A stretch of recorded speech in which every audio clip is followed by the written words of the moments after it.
Yes sir, what's up tout le monde, bienvenue au What's Up Podcast, ici votre animateur Jerry, j'espère que ça va bien, j'espère que vous êtes en forme et vous avez passé une magnifique semaine. Yes sir, cette semaine qui conçoit nul autre que le réalisateur Jules Falardeau, vraiment super content de l'avoir reçu. J'ai vraiment beaucoup trippé. Si vous voulez l'encourager, guys, on parle de son livre qui a écrit La crise d'octobre, 50 ans après. On en parle, regardez à quoi ça ressemble. Il y a plein d'images, plein de textes, c'est super cool. C'est écrit, j'ai commencé à le lire. Ben oui, moi qui lis un livre, sacrément, c'est rare. Mais je l'aime au bout, fait que... on en parle dans le podcast, allez checker ça. Là, dans le podcast, on parle de plein d'affaires. Il y a plein de liens qu'il va y avoir dans la description. Fait que allez checker ça. Je vais les mettre toutes dans la description YouTube. On parle de toutes les entrevues qu'il a faites avec les légendes du web. Eddie Malou, Frank McDonald, PFK Kid. Fait que, tu sais, on en parle là-dedans. On parle aussi de ses premiers films, des premiers films qu'il a réalisés. Régis Chartrand, Gaétan, quoi d'autre? Just Watch Me, où ce qui rit un peu de Justin Trudeau. Ouais, c'est ça. Puis aussi, j'ai posé des questions sur son père. J'ai essayé de pas trop creuser, de le faire le plus respectueusement possible. Moi, je suis un esti de gros fan de son père. Puis, vous voyez que la pomme n'est pas tant tombée loin de l'arbre. J'ai vraiment trippé de recevoir Jules Falardeau. Man, c'est un gars intelligent, réfléchi, articulé, nuancé. J'ai vraiment beaucoup aimé le recevoir. Allez checker ses affaires. Bref, un gros merci. Un gros merci de la générosité à Jules Falardeau. Juste avant que je vous laisse aller, j'aimerais ça juste faire mes deux petites plugs. Si vous voulez me voir en spectacle, je vais être en show. C'est le 16 septembre, 16 et 17 à Québec, le 18 à Rimouski, le 23 à Jonquière, le 24 à Alma, le 2 octobre à Gatineau et le 16 octobre à Sherbrooke. Tous les billets sont au jeralain.com. Le show, c'est un mix de mes deux derniers spectacles. Le meilleur stock, j'ai aimé plus le faire. Tous les billets sont au jeralain.com. Ma deuxième plug que j'aimerais faire, si vous aimez le podcast, guys, vous voulez m'encourager, vous voulez que ça continue, vous voulez que j'aille plus de qualité, je me suis déjà acheté des nouveaux micros. Bien important, devenez membre au patreon.com/whatsuppodcast. Ça va vous permettre entre autres d'avoir tous les podcasts d'avance avant qu'ils sortent en ordre chronologique. Il y a plein d'offres, il y a plein de forfaits. Il y en a 2-3 piastres. Pour vous autres, c'est pas grand chose. Pour moi, ça fait toute la différence. Il y en a à 10-25. Donc justement mon team WhatsApp de cette semaine, c'est cool, on a deux nouveaux membres, on a Éloi Blanchard et Louisiane Rochon-Baudouin. Fait que salut aux nouveaux, bienvenue dans le team WhatsApp. Puis on a aussi les boys Alexandre Lavoie, Jérôme Arbour et Steve Baudouin alias Mofo. Fait qu'un gros merci à mon team WhatsApp de cette semaine, crissement apprécié tout le support. Si vous voulez si vous voulez m'encourager, mais vous n'avez pas nécessairement le budget pour le faire, vous pouvez le faire d'une autre façon, puis c'est super apprécié. Moi, tout support, il va être crissement apprécié. Vous pouvez partager le podcast, abonnez-vous, abonnez-vous à la chaîne YouTube, clochez sa petite cloche. Mettez un pouce par en haut si vous avez aimé le podcast. Abonnez-vous à mon compte Instagram Jeralain, mon compte Facebook Jeralain. Ça va être crissement apprécié. Ou sinon, sur ce, je vous laisse écouter le podcast. Un gros merci tout le monde pour les encouragements, les messages, les commentaires. C'est tout le temps crissement apprécié. Sinon, on se revoit la semaine prochaine. Ciao tout le monde! Attention à vous autres, merde!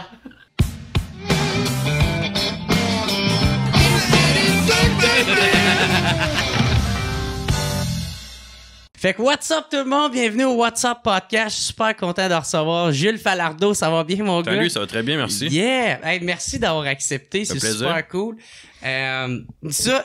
Pour vrai, j'ai vu souvent de tes affaires popper dans mon fil d'actualité Facebook. Tu sais, parce que t'as comme une chronique ou les légendes du web. Ouais.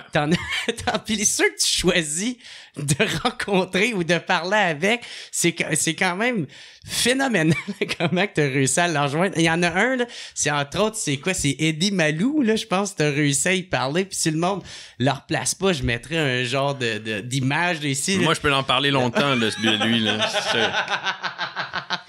Moi, je suis un gros fan. Ah ouais, fait que bref, je suis vraiment content en plus de toute l'histoire, tu sais, t'es le fils à Pierre Falardeau, t'as continué comme cinéaste, tu sais, il y a même La Route de Tché, là, qui vient de sortir, fait une couple d'années, puis qui est super bon, là, tu sais, fait que, bref, je suis super content de te recevoir sur le podcast, puis c'est un gros honneur pour moi, fait que, bref, là, on peut parler d'Eddie Malou.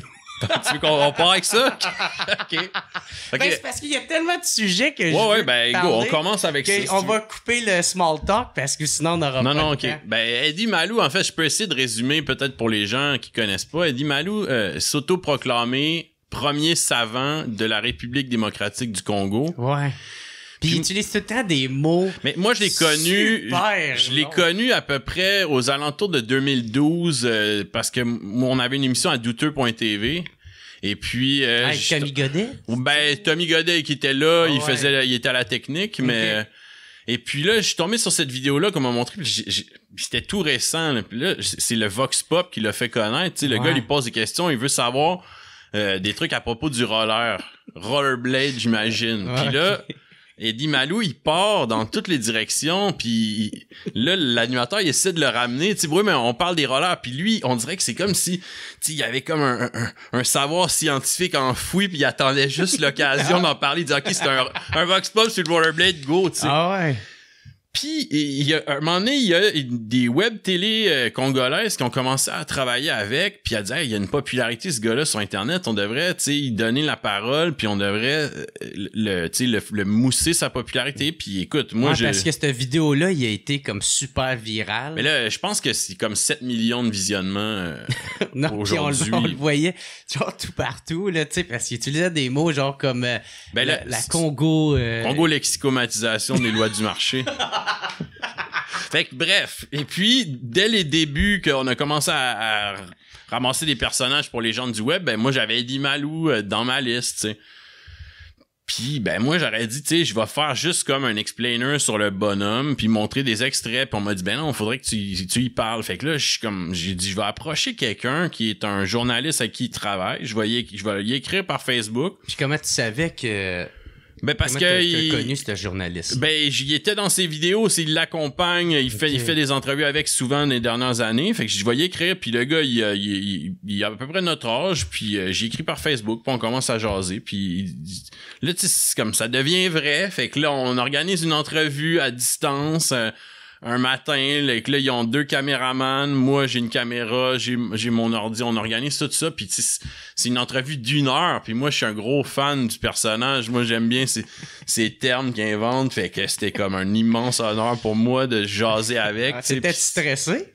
Ben oui, mais t'es stressé en fait parce que tu te dis il y a tellement de choses qui peuvent mal tourner, mais d'un autre côté, tu sais, juste la connexion Internet entre ici et le Congo, c'est pas nécessairement évident. Oups, il y a des bouts où, tu sais, en fait, ça me donnait 5 angles de caméra. Eux, il y en avait 2, plus le téléphone, plus moi, j'enregistrais la webcam, plus j'avais une cam sur moi. Fait que, puis j'ai branché un zoom dans mon ordi pour enregistrer le son, au cas où que le son là-bas fonctionne pas. Ce qui est arrivé justement, mais moi j'avais mon backup. J'ai comme... Ah ouais, c'est ça. Fallait que tu prévois tout, là. Ouais, ben écoute, c'était comme, on dirait que tu sais pas si c'est dans ta tête ou si ça va fonctionner jusqu'au moment où t'es en ligne avec, tu sais, puis à un moment donné, ils me font une dédicace dans une vidéo, genre la semaine avant, puis je suis comme, ok, tu sais, ça commence à être vrai, là. Ouais. Fait que ça, c'est un des... Parce que les autres sont situés au Congo, c'est ça? Ouais.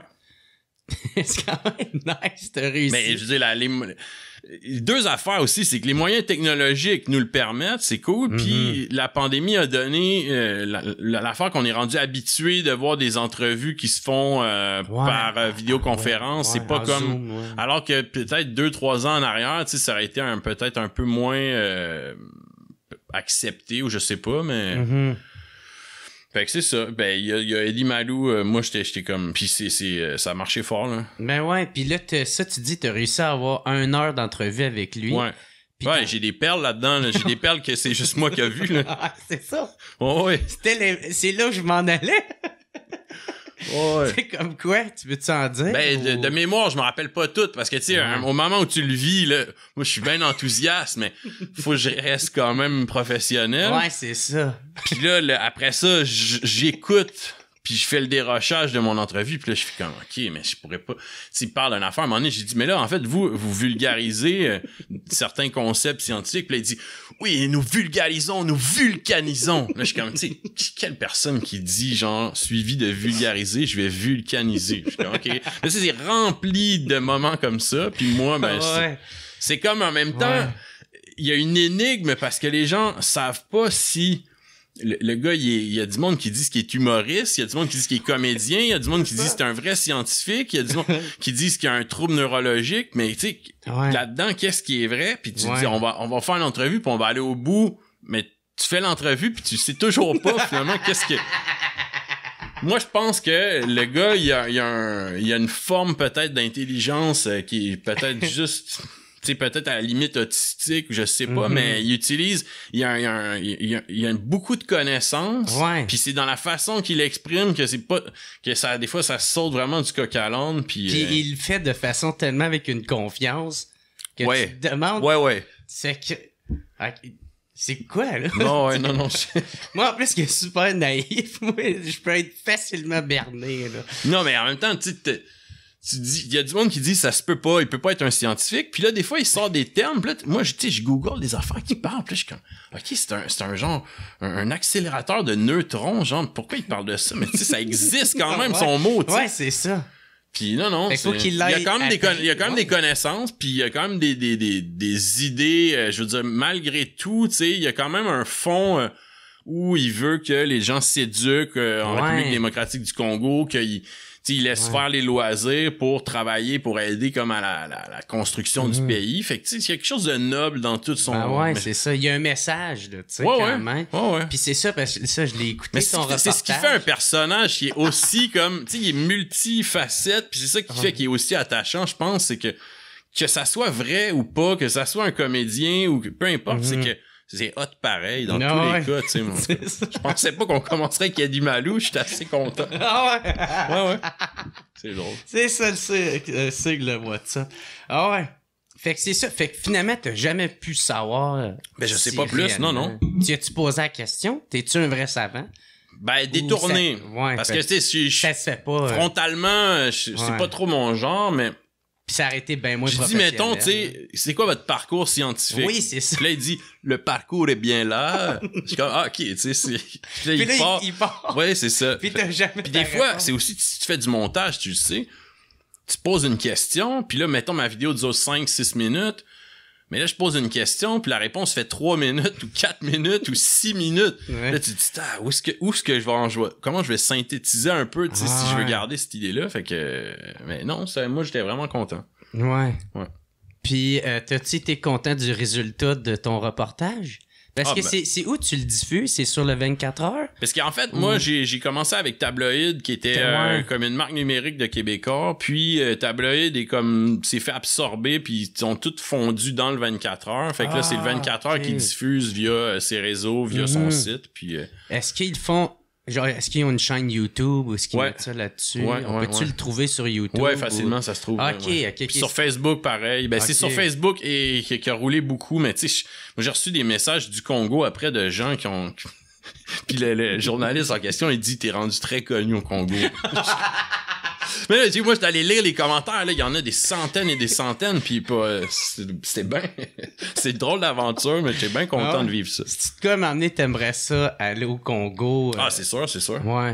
Tu sais, peut-être après la pandémie ou de quoi de même. Peut-être une statue là-bas à ton effigie. Écoute, je vais le prendre si... Non, c'est sûr, j'irais. Moi, j'étais assez fasciné par la politique internationale aussi, les situations de plein de pays. Puis, voyager. Puis le Congo, ben c'est sûr que, tu sais, c'est comme, il y a eu... depuis, je pense, les années 90, là, il y a... énormément de gens qui sont morts au Congo dans des guerres civiles relativement aux mines de coltan, je pense. Parce que dans les batteries de téléphone et tout. Ouais. Moi, je pensais que c'était Je pense que c'est comme... probablement les deux, mais... le lithium. C'est toutes les terres rares, mais il y a beaucoup de mines, des mines clandestines aussi, puis il y a beaucoup de guerres relatives à ça. Il y a à peu près... Je pense que on n'en parle pas beaucoup, là, mais il y a autour de 6 millions de morts depuis je pense à la fin des années 90. Quelqu'un pourrait vérifier pour me corriger, là, mais je sais que le nombre de morts est proche de ça, puis je sais pas c'est depuis quand que ça a été calculé, mais c'est super grave, puis il y a j'ai un collègue, j'ai un ami qui habite là-bas à Goma qui a fait un film sur les mines artisanales, ça s'appelle Les Creuseurs, c'est super bon. C'est très très bon. Il y a qu'on peut trouver ça? Ben, il a été diffusé au Rendez-vous du cinéma québécois, puis j'imagine qu'il va sortir en salle éventuellement. OK. Mais il y a pas de... Il n'y a pas d'entrevue ni de narration ni rien. Tu fais juste suivre les gars travailler dans les conditions artisanales. Il y a une affaire qui était comme vraiment fascinant. C'est que les gars, ils sont sous terre. Puis tu sais, avec ciseaux, marteau, là, ça ressemble pas en tout aux mines aujourd'hui avec les gros camions. Puis il y a même pas de lunettes pour se protéger. Fait que à chaque coup qu'ils donnent, ils ferment les yeux pour pas que les minerais ils tombent dans le fond. Je suis comme... Ben bon. Fait que j'irai au Congo. Ah ouais. Ouais. Tabarnak. Ça, en tout cas, c'est moins drôle. Non, c'est ça, on passe de... Hein? Eddie Malou qui est gars. Non, c'est ça, c'est... Fait que, mais tu sais, c'est ça, fait que la situation est quand même ben... Mais c'est important à dénoncer, ça, tu sais, en parler, Moi, je savais même pas ça, tu sais. Mais le Québec, il n'y a pas une énorme couverture des nouvelles internationales en général. Hein. Ouais. C'est toujours comme fragmentaire quand il se passe un séisme, on en parle 2-3 jours, puis après ça disparaît, puis ça occupe genre... c'est bien plus cool de 40 parler secondes, de la nouvelle tenue de l'influenceuse. Ben c'est ça, je pense qu'il y a un poids, mais tu sais, j'ai dit quelqu'un qui s'intéresse aux nouvelles internationales, il y a moyen quand même, tu sais, faut juste... avant, une couple d'années, on était les journaux, la TV, la radio, tu sais, il y a pas grand-chose là-dedans, mais maintenant avec Twitter, avec les réseaux sociaux, Facebook, tu peux aller si tu sais où chercher, tu sais. Une gang comme 7 jours sur Terre, je sais pas si tu connais. Ben ouais, Benjamin Tremblay. Ouais, c'est ça, ils font de l'excellent travail, les autres sont passionnés de géopolitique, puis il est cool, ils couvrent ça, ils couvrent les nouvelles internationales de manière hebdomadaire avec des analyses, c'est ce qui se fait nulle part ailleurs, c'est pas intéressant. Ah ouais, pis c'est eux autres qui s'organisent avec tout ça, tu sais, moi j'ai mon Patreon, mais eux autres, ils le font eux-mêmes, là, genre, ils ont comme leur propre... Je connais pas leur mécanique, mais ils arrivent à faire de manière hebdomadaire un document d'à peu près 30 minutes ou... Puis de façon indépendante. Ouais, c'est bien intéressant. Ouais, vraiment. Un autre que t'as reçu, c'est Frankie McDonald. Ouais, ben... Lui, tu vois... Moi, il me fascinait déjà, puis tu peux expliquer le personnage, c'est quelqu'un... Ouais, Frankie McDonald, c'est un gars de Nouvelle-Écosse qui fait des bulletins météo de façon très artisanale, si on veut, là. Puis il est devenu connu parce qu'à un moment donné, une de ses vidéos a été reprise dans une émission américaine. Tash. Ouais, je pense que c'est ça. Ouais. Puis lui, à un moment donné, il y a eu beaucoup d'intimidation. Tu sais, le monde, il disait, ah, t'es laid, t'es cave, pourquoi tu fais ça? Puis là, les gens ont compris à un moment donné qu'il est autiste. Puis là, ça s'est reviré de bord. Le monde, ils ont commencé à à l'apprécier pour ce qui est. Puis il est passionné d'annoncer. Puis lui aussi, il a une forme d'intelligence pour certains détails. Tu lui demandes de t'expliquer quelque chose. Tu sais, qu'est-ce qui est arrivé comme météorologiquement parlant, telle date. Puis là, bang, tu sais, il emmagasine un savoir. Puis lui aussi, je l'ai approché. J'ai dit, écoute, on fait ça, blabla. Il dit, OK, c'est bon, ça me tente. Puis je fais une pré-entrevue avec, tu sais, puis d'habitude, pré-entrevue, mettons, je sais pas, ça peut durer une demi-heure, ça me donne le loisir de connaître. Je pense que ça a duré comme 3 minutes 30. Je pose une question, réponse, bang, bang, bang. Je dis, OK, mais là, dans le fond, quand est-ce que t'as commencé? Ah, j'ai commencé en 2009, là. Puis est-tu aussi intense, même? Ouais, il est super intense, mais c'est ça qui... Là, tu dis, OK, en pré-entrevue, tu sais, je suis mieux de me préparer plus de questions si je veux remplir mon temps, parce qu'il est quand même expéditif. Puis moi, avant même ça, de faire l'entrevue. Moi, à chaque tempête de neige, parce qu'ils les annoncent quand il va y avoir une tempête de neige, la première de l'année, moi, j'aimais ça faire un YouTube doubler avec un instru de genre Army of the Pharaohs, puis je mettais sa voix par-dessus, puis là, ça faisait un gros beat de rap avec lui qui a un débit, tu sais. Moi, je trouvais ça écœurant. Ouais. Puis, ben là, en fait, en faisant le reportage avec, j'ai découvert que il y en a plein de monde qui en ont fait des remixes de lui, puis tu sais, lui, il trouve ça comme cool, ça le gêne pas. Ouais. Alors qu'Eddie Malou n'aime pas ça. Lui. Ouais, c'est ça. Eddie Malou, il dit que c'est un peu une insulte ou un plagiat. Il faut pas pirater. Ouais, c'est ça. Puis il sort un mot que j'avais jamais entendu non plus. Ouais. T'as-tu de la misère à garder ton sérieux avec Eddie Malou? T'sais? À certains moments. Mais tu sais, t'es comme dans l'adrénaline de ça se passe, faut pas que je flanche, tu sais, puis c'est important quand même. Fait que à certains moments, tu me vois sourire parce que genre la beauté de sa réponse dépasse qu'est-ce que j'aurais pu imaginer, mais non, j'ai pas passé proche, j'ai juste des petits sourires. Hey man, moi là, ça m'a déjà arrivé d'avoir un genre de fou rire, mais dans un moment qu'il doit pas en avoir, là, pendant l'entrevue, tu sais. Puis dans ton podcast? Ouais. Puis, mais en tout cas, j'ai quand même été capable de m'en retenir, puis tout était cool, ça a pas tant paru là, au montage. Mais c'était quand que j'ai eu Jim Zeller. Ouais, il jouait de l'harmonica, puis c'était super nice, puis il est bon. Ben oui. Mais l'affaire, une chance, le monde l'entendait pas tant que ça.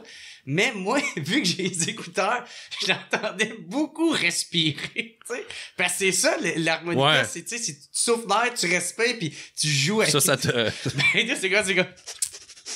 On dirait que c'est comme un chien. Puis là, moi, je trouvais ça nice de vivre ce moment-là. J'entendais beaucoup le... Mais là, toi, tu coupé comme ton... Non, c'est que tu te vois lui. C'est ça. Tu mets cette caméra-là. Ouais, ok. Ça passe, parce que moi, je suis de même, je fais comme... Mais à un moment donné, tu vois, je me danse dans le micro. Vous le laissez un petit peu sortir. Parce que je veux pas y manquer de respect. Tabarnak, je suis tellement content qu'il accepte de venir. As-tu expliqué après ce que t'as vécu? Ou... Non, il m'a même pas posé de questions, fuck out. Il était juste super content. Puis il a trippé. Mais je pense que c'est comme il est dans les meilleurs au monde dans sa discipline. Je sais pas les meilleurs au monde, mais pour moi, c'est un virtuose, ce gars-là. Là. Il était écœurant, tu sais. Puis après ça, tu sais, même quand on a fini le podcast, tu sais, il y a tout le temps une petite semi-jasette avec ça. Puis là, il me partait sur d'autres affaires, tu sais. Le gars, il a pas fini d'en compter, là. Ouais, fait que bref, Frank McDonald, lui s'est fait partager une de ses vidéos aussi par Snoop Dogg puis 50 Cent, je pense c'est ça qu'il disait. Ouais, puis Cheech et Chong. OK. c'est ça qui a aidé sa popularité. Ben écoute, il y a une autre affaire qui a aidé aussi, c'est que lui, il fait des prédictions aussi. Il dit genre, il y a un séisme qui va arriver, mettons, à Taïwan bientôt, dans les prochaines semaines. Okay. Puis là, paf, il y a une de ses prédictions qui était vraie. Fait que là, je veux dire, il a fait des nouvelles un peu partout, genre un météorologue amateur, prévoit le séisme à telle place. Je me rappelle pas c'était où, tu sais.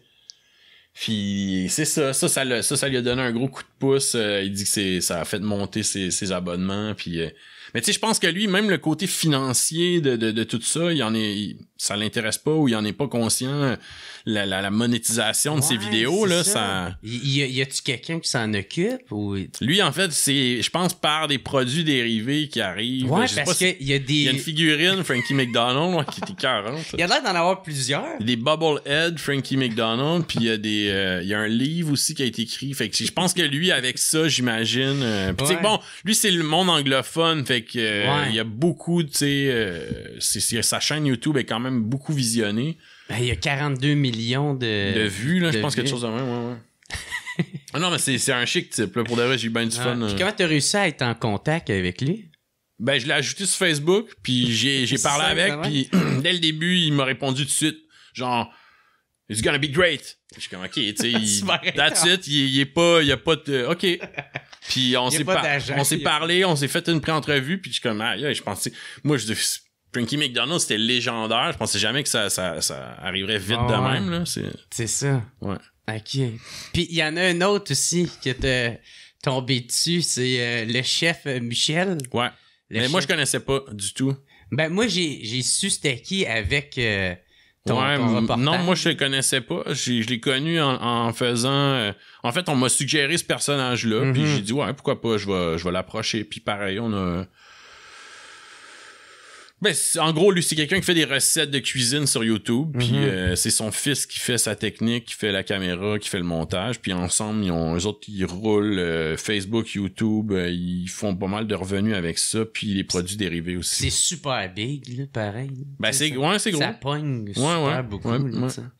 Puis, ben, en même temps, dans un sens, tu sais, moi, je suis pas un passionné de trucs culinaires, mais je trouve ça cool que si ça peut être une manière que les jeunes qui regardent YouTube aient le goût d'essayer des recettes plutôt que se commander ouais, tout le temps des la trucs, même merde sur Uber Eats. C'est ça, ouais. Mais, ouais, c'est cool. Tu sais, moi, qu'est-ce que j'aime surtout, c'est des fois, c'est les parcours. Tu sais, puis les accidents, tu sais, que le dude fait que mettre une vidéo, ça pogne, puis le gars, il s'en rend même pas compte, tu sais, comme le gars, tu sais, ça, il est autiste, Frank, puis tu sais, ça pogne au bout de ses affaires, puis là, maintenant, il est connu à cause de ça. Il y a de quoi de beau, mais Frankie McDonald, il a aussi fait des trucs genre des imitations. Je vais mimer quelqu'un qui mange 50 hamburgers, puis là, il part, puis les gars... Pis là, tu dis, OK, vas-tu vraiment se rendre jusqu'à 50, tu sais, comme, ouais, pis là, oh, my stomach hurts. OK, moi, je trouve ça, c'est tout un personnage. Ouais. Y en a-tu un que t'aimes, un nouveau que t'aimerais avoir ou quelqu'un que, tu sais, qui te trotte dans la tête, t'aimerais ça pouvoir l'interviewer? Ouais, c'est sûr, il y en a deux, je dirais, là. Mais j'aurais aimé ça avoir Roanoke. Ah ouais. Parce que moi, Roanoke, c'est comme légende du web. Roanoke est figuré là-dedans dès le début, là. Mais moi, j'ai quelqu'un que je connais qui est capable de me mettre en contact avec. Mais la fois que j'avais réussi à y parler, je pense, c'est parce qu'il charge un montant ou peut-être parce qu'il était pas dans le coin. Je sais pas, moi, j'ai jamais réussi à ni moi, ni mon collègue, ni mes collègues, on a réussi à avoir une réponse. Puis il y a Roger Normandin aussi, j'aimerais bien... Roger Normandin, c'est qui, ça? Roger Normandin, c'est le cinéaste qui a fait de la 4e dimension. C'est lui qui il est un peu plus connu pour son passage à Denis Lévesque avec... ben, tu sais, c'est l'histoire de lancer de couteau, là. Ah, ben non, c'est pas lui, là, la fête potence. Ouais.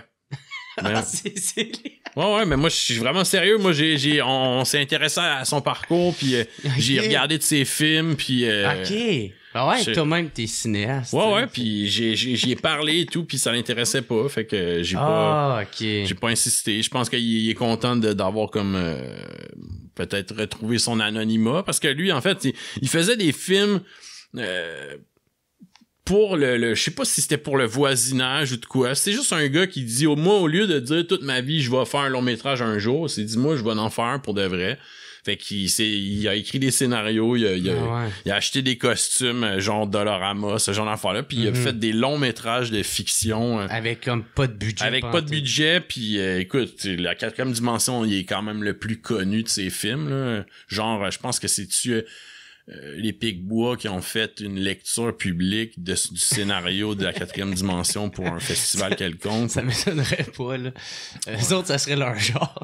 Puis il y a un moment donné, TVA a racheté un de ses films qui ont comme découpé en capsules pour juste pour rire et tout. Puis je pense qu'à partir de là, lui, il a décidé qu'il voulait plus comme être dans la sphère publique, là. Ah, OK. Ouais. OK.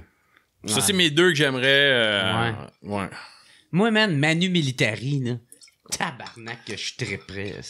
Ouais, mais tu sais, les légendes du web, en fait, c'est... Non, c'est sûr, c'est pas une légende du web. C'est plus comme... moi, c'est un personnage du hip-hop vraiment, vraiment important au Québec. Mais tu sais, les légendes du web, c'est que, mettons, Roanoke ou Roger Normandin, tu sais, c'est des affaires qui ont comme émergé un peu de nulle part, puis c'est devenu... tu sais, à un moment donné, Roanoke, là, ça a parti d'une entrevue qui parlait de Rambo 1, puis puis après ça, il y en a eu, puis il y a eu des Français qui se sont intéressés à lui, puis à un moment donné, il y avait plein de vidéos, puis il dit, c'est comme un culte, les Français, quand tu vas, ou les Belges, tu vas en France, puis tu dis que tu viens du Québec, notre génération, ils connaissent Roanoke, là. Ouais, c'est ça.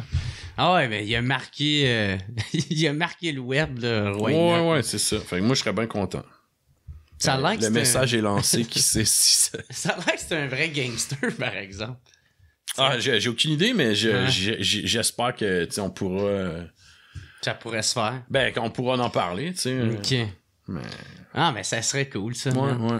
T'avais fait aussi un reportage, je pense que ça fait quand même plus longtemps, celle-là, mais c'est celui sur le dernier trappeur.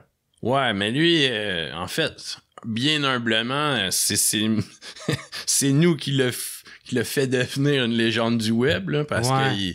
Ouais, non, mais sans parler la mention... non, mais je veux web, dire, aujourd'hui, moi, je le considère comme une légende du web à cause de... Écoute, la vidéo en question, elle a fait 1 200 000 vues. Ah ouais! Puis c'est plus l'époque, là, puis c'est pas comme... Il y a une époque où, tu sais, Facebook, les algorithmes te permettaient de générer des vues plus facilement. Maintenant... C'était, la champleuse. Puis ça a parti quelques mois après qu'il a été diffusé, une journée, tu sais, je veux dire, OK, il a fait ça, je sais pas, 15-20 000 la première semaine, puis genre 6 mois plus tard, à un moment donné, je check, c'était à 200 000. Puis là, ça monte. Puis là, je regarde les commentaires qui s'ajoutent 6 mois plus tard, le monde connaît ces phrases par cœur. Moi, j'ai rencontré du monde, ils disent, moi, j'ai écouté la vidéo au moins 20 fois. Mais lui c'est un bonhomme. Un de mes amis m'avait amené, m'avait dit, faut absolument qu'on fasse une entrevue avec ce gars-là, qui est comme un gars qui garde des chalets, comme une espèce de gardien, pas de la pourvoirie, mais de espèce de je sais pas si c'est une zec là qu'on dit. Puis il me dit, amène ta caméra, on va aller faire une entrevue. Fait qu'il m'amène chez ce gars-là. Moi, j'ai jamais entendu parler. J'arrive là, puis je fais juste filmer. Mon chum, il pose des questions. Puis là, il ouvre son congèle, puis il sort des animaux entiers. Genre, il sort un coyote, une loutre, tout ça. Puis là, quel bonhomme. Il est en train de les dépecer, genre? Ou... Je sais pas, mais à ce moment-là, en fait, moi, je faisais juste filmer puis être comme impressionné de d'où ce qui sortait, ce bonhomme-là. Mm-hmm. Puis mon ami a garé la cassette. Mais tu sais, ça fait, je sais pas, 15 ans de ça. Fait que ça reste de même. Puis à un moment donné, je cherche un sujet. J'ai goût de faire de quoi sur les encans de fourrure. Moi, naïvement, je pense que les encans de fourrure, c'est pointe comme dans un entrepôt style l'abbé, puis t'as des trappeurs à chaque table avec leur fourrure qu'ils ont ramassé dans les derniers mois. C'est pas en tout ça, tu sais, c'est genre l'abbé du son qui achète les fourrures de tout le monde, puis là, t'as des Asiatiques qui arrivent avec à l'encan, puis ils achètent 20 000 pots de raton laveur, puis...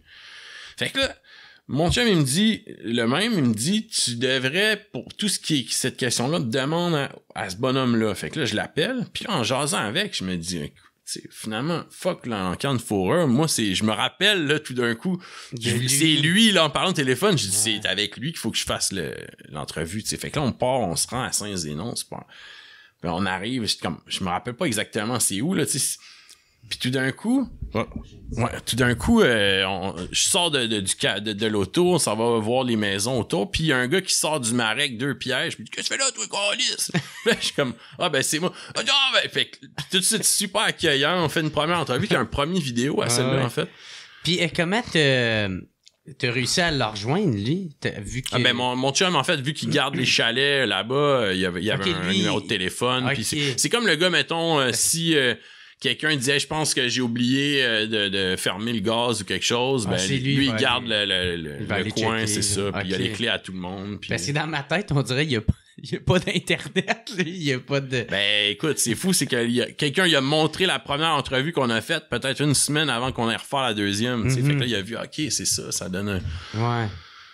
Puis là, la deuxième, moi, je voulais qu'on aille plus sur le terrain. Tu sais, la première, on fait connaissance, c'était à l'hiver. On découvre, c'est ça. Fait que là, on va aller lever les pièges avec, tu sais, puis... Ouais, puis il te montre, c'est ça, tous ces pièges, puis comment qu'il procède.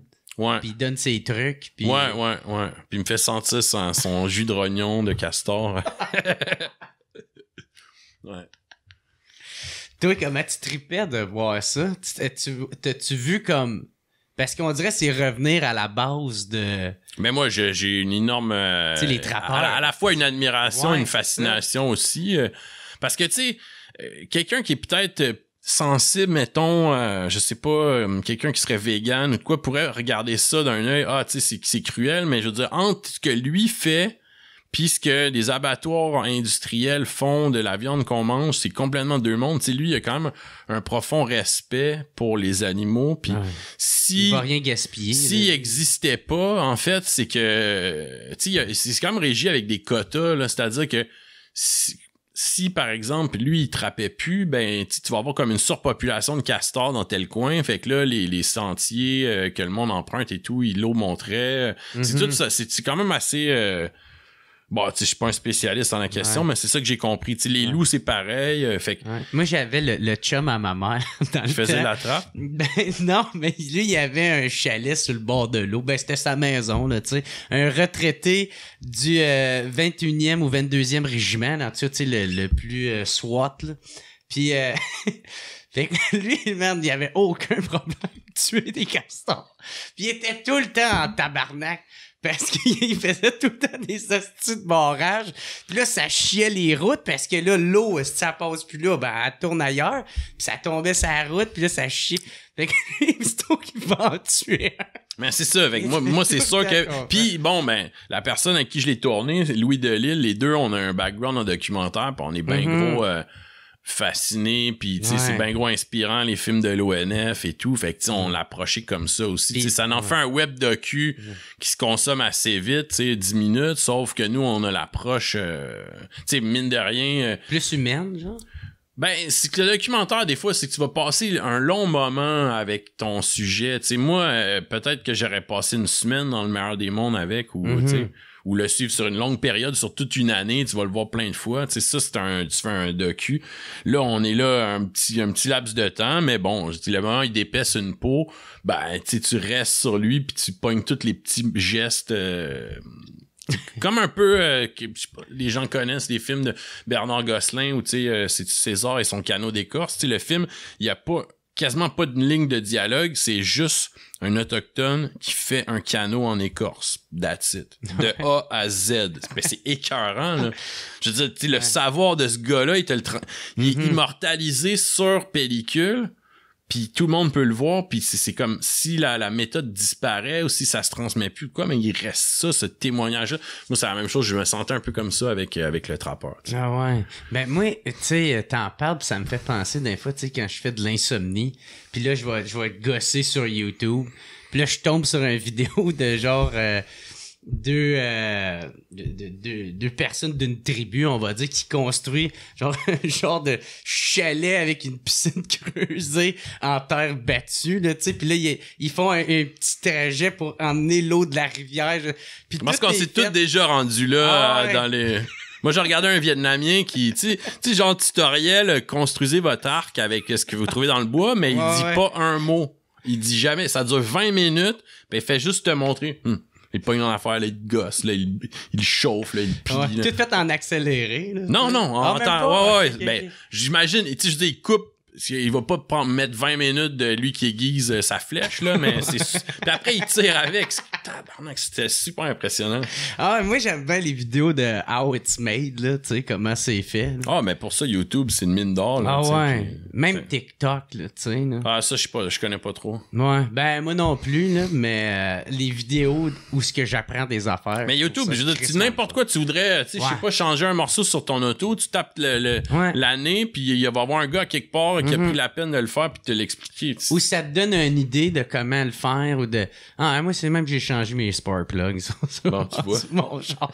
Il va bien jusqu'à présent. Là. Ouais, parce que des fois, tu dis, Chris, c'est une niaiserie de même, tu sais, le garagiste, il va me charger 75$, alors que dans le fond, j'ai juste acheté le style morceau à 5$, puis ça me prend 5 minutes parce qu'il y a quelqu'un qui prend la peine de me dire où est-ce que je dévisse, que j'avais aucune idée. Puis à faire comme, hey, fais attention, quand t'enlèves ton filtre à l'huile, fais sûr que le socket il est dessus, là. Parce que sinon, tu vas le visser en double, va venir par tomber. Mais c'est pas rendu là encore. Ah, ok. C'est de même changer un rad, changer le filtre à l'huile. Je faisais tout ça avant. Mais, ok, c'est cool. Fait que, puis c'est ça, toi, comment t'as commencé? T'as commencé en faisant des courts-métrages, en faisant, tu sais, t'as sûrement été inspiré par ton père, I guess? Ben, mais moi, je voulais pas nécessairement faire ça au départ. C'est pas une question qui s'est posée, qu'est-ce que tu fais dans la vie, ça. Moi, je voulais à un moment donné faire un film sur Eddie Chartrand, que je pourrais expliquer juste après qui c'est. Mais Reggie Chartrand, en fait, je vais l'expliquer tout de suite.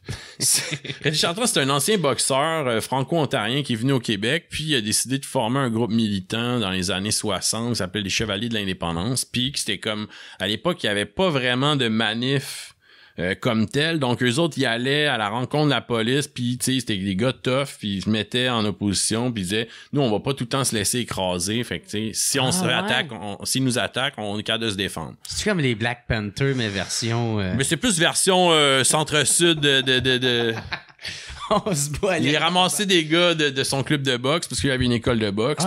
Puis il protégeait genre les manifestants des polices, genre. Ouais, mais c'est ça. Puis moi je voulais faire protéger, tu sais, je veux dire, c'était comme une façon de dire on se laissera pas piler ses pieds, tu sais, on va être capable de répliquer si on se fait écœurer puis si on se fait mais par les points. Ben, techniquement, Reggie, c'est pas quelqu'un qui cherchait la violence, mais c'est plus quelqu'un qui dit, moi, si on m'attaque, je vais être capable de me défendre. Je vais répondre. Donc, les Black Panthers, la comparaison à ce niveau-là, tu sais, ça peut se ressembler, là. C'est pas armé, mais... Ouais. Fait que moi, je voulais... Hey, c'est cool. J'ai lu son livre, qui a écrit un livre qui s'appelle La dernière bataille. Et puis, je me suis dit, c'est incroyable, tu sais, que ces histoires-là, on raconte pas ça aux gens à l'école et tout. Moi, j'aimerais ça, que, tu sais, quand c'est qu'il n'y a pas de documentaire là-dessus, mon père me dit, si tu veux qu'il y en ait un, ben, il serait mieux de le faire toi-même, tu sais, dans le sens, il y a personne d'autre qui va s'intéresser à ce sujet-là. Puis, fait bon, mais moi, j'ai déjà rencontré Reggie quelques fois, fait que je parle avec, on s'assoit, je m'assois avec une caméra, tu sais, ça ressemble à un setup comme ça, mais encore plus guérilla. J'avais pas beaucoup d'expérience, j'étais capable de cadrer minimalement, mais tu sais, bon, c'est mon premier film, fait que quand je le regarde aujourd'hui, c'est sûr que, tu sais, je regarde, je vois les défauts, les imperfections. Puis ben à partir de là, son fils il a numérisé plein de documents qu'il y avait, articles de journaux, photos et tout, parce que tu sais il a occupé l'actualité quand même longtemps pendant les années 60-70. Puis j'ai commencé à le monter, puis à un moment donné, le film, ça m'a pris... Il est sorti au bout de 5 ans, parce qu'à un moment donné, Reggie avait peur, lui, de aller en prison quand le film sortirait. Il était rendu vieux, puis Reggie était allé en prison. De s'incriminer lui-même, non? Reggie était en prison, il s'est fait arrêter, tabassé par les flics. D'ailleurs, on le voit dans le film, tu sais, à la Saint-Jean 68, là, la police, ils l'attendaient, puis là, ils se sont mis une douzaine dessus, puis là, ils l'ont tapé avec des bâtons, avec les matraques, puis il rentrait dans le poste de police. Il y était assis dans une pièce adjacente, mettons, puis là, chaque police qui rentrait, il rentrait puis donnait un coup de poing, tu sais. Il aurait pu le tuer, là. Fait que Reggie a vécu beaucoup de répression policière, il a été arrêté souvent, fait que quand il m'a dit, moi, j'ai peur d'aller en prison si le film sort, ben, je vais respecter ça. Puis à un moment donné, son gars, il dit, écoute, le petit gars a fait un film sur toi, c'est super bon, blabla. Fait il m'a donné le go, puis on l'a sorti, puis c'est comme ça. Ben à partir de ça, moi j'avais déjà, tu sais, fait de la vidéo. Mettons, j'avais. Mais y est-tu arrivé quelque chose finalement? Y a-tu comme ben non, mais en fait, Reggie Chartrand. Non, mais Reggie Chartrand, au contraire, ça lui a donné une existence sur Internet, parce que comme c'était une affaire qui se passait dans les années 60-70, puis que c'était pas très connu des gens de notre génération, ben ça existait. Puis il y a eu des prix, la Société Saint-Jean-Baptiste lui a donné une médaille de reconnaissance par la suite, blablabla. Suite à ton film documentaire que t'as fait. Fait que moi, c'est comme si ça avait été oublié, dans le fond. Ouais, ben il y a des grands pans de notre histoire qui sont oubliés. Hein. Ouais. Fait que... Puis ça, ben c'en était une. Tu sais, ça, c'est un livre édité chez Parti pris dans les années, je pense, en 72, là, puis il n'a jamais été réédité. Fait que puis comment ça fait que t'es tombé là-dessus? Parce que on allait voir les galas de boxe. Ouais. Puis Reggie Chartrand était là, puis mon père il m'avait juste dit, Reggie, c'est un grand bonhomme qui a fait beaucoup pour le Québec. Puis Reggie m'avait donné, à cette époque-là, il avait fait imprimer des piastres de la République, des piastres québécoises. Fait que lui, il distribuait au monde, puis c'était comme un petit geste politique minime, tu sais, mais que, tu sais, il a dit, on a réussi à en distribuer 250 000 dans Fait que moi, à un moment donné, j'ai dit, ben là, tu me dis ça, ben il m'a donné son livre, puis je l'ai lu, puis j'ai jamais entendu parler de ça, tu sais, c'est comme une histoire incroyable. Fait ben, que moi tout, man. C'est la première fois que j'en ai. Ça a commencé comme ça. Puis tu sais, ce qui est drôle, c'est que avec Tabloïd, quand on est arrivé en 2018, il y avait le 50e de la Saint-Jean-de-la-Matraque où il avait été tabassé. Fait que là, j'ai proposé, je disais, on peut-tu faire quelque chose sur le 50e? Puis là, j'ai trouvé un ancien flic qui s'appelle Claude Aubin, qui lui a vécu la Saint-Jean-de-la-Matraque de l'intérieur, jeune policier d'1 an de service. Et là, il se retrouve du côté de... Tu sais, lui qui avait une sympathie pour les manifestants qui venaient dénoncer Trudeau, qui venaient les narguer, il se retrouve à être du côté des salauds qui tabassent le monde, puis il a écrit un livre. Fait que là, moi, j'ai pogné lui, puis on a revisité les lieux, puis on a revisité avec les archives. Ça... Puis il l'a vu de l'intérieur. Parce que lui, il l'a vu de l'intérieur, c'est ça. Ouais, puis écoute, c'était super. Moi, j'ai lu, tu sais, c'est que là, moi, ça me donnait aussi les deux côtés de la médaille. D'un côté, comment la police a agi comme ça, puis comment les manifestants, pourquoi ils ont agi comme ça. Puis tu vois que dans le fond, c'est vraiment Pierre-Éliott Trudeau qui est venu mettre le feu aux poudres puis qui a déclenché. Tu sais, je pense qu'il y a eu au-dessus de 160 blessés, des flics, des citoyens, il y a eu des arrestations, il y a eu... Ça, c'était-tu quand il était venu, genre... à la parade sur Sherbrooke. Puis là, le monde lançait des roches, puis comme, moi, je pars pas de site. Puis là, il a fait venir la police, puis c'est là qu'il...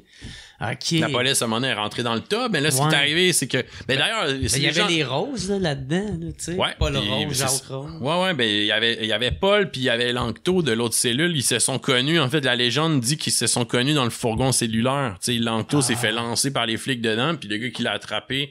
qu'il a épongé, c'était Paul Rose. Mais ça, si les gens veulent voir, c'est 50 ans de la Saint-Jean-de-la-Matraque. Tu peux le trouver sur YouTube, tu peux le trouver, tu sais, googlez-le, sinon vous allez le trouver facilement. Ça dure 10 minutes, c'est super. Moi, je trouve ça... Puis ce qui est le fun, tu sais, des gens de l'âge de mon petit frère, dans la vingtaine, ils ont vu ça, puis ils ont dit, aïe, on ne m'a jamais raconté ça, cette histoire-là, tu sais. Fait que moi, c'est sûr que je suis content. Ouais. Ben, Chris, moi, j'ai 30 ans, je l'ai jamais entendu. Mais non, mais c'est pas des affaires que, tu sais, il y a pas de thème commémoratif de la Saint-Jean-de-la-Matraque, là. Mais... Puis moi, dude, ça m'intéresse, ces affaires-là. Fait qu'imagine-toi, tu sais, quelqu'un qui est plus ou moins intéressé, puis c'est clair qu'il aura jamais entendu non, parler c'est de ça, mais c'est ça. Puis, ben là, tu sais, ça, ce qui est le fun, c'est que moi, j'ai fait le film sur Eddie Chartrand, j'ai sorti en 2005, puis là, 13 ans plus tard, ben, j'ai comme la chance de retravailler là-dessus avec une pratique, des moyens un peu meilleurs puis de connaissances meilleures, fait que j'ai pu faire quelque chose. Puis un peu de recul, ouais, c'est ça. J'ai pu faire quelque chose. Reggie était plus là, mais puis j'ai connu Claude Aubin, d'ailleurs. Claude Aubin, je l'ai interviewé pour mon livre, puis la veuve à Eddie Chartrand, je l'ai interviewé pour mon livre aussi. Fait que...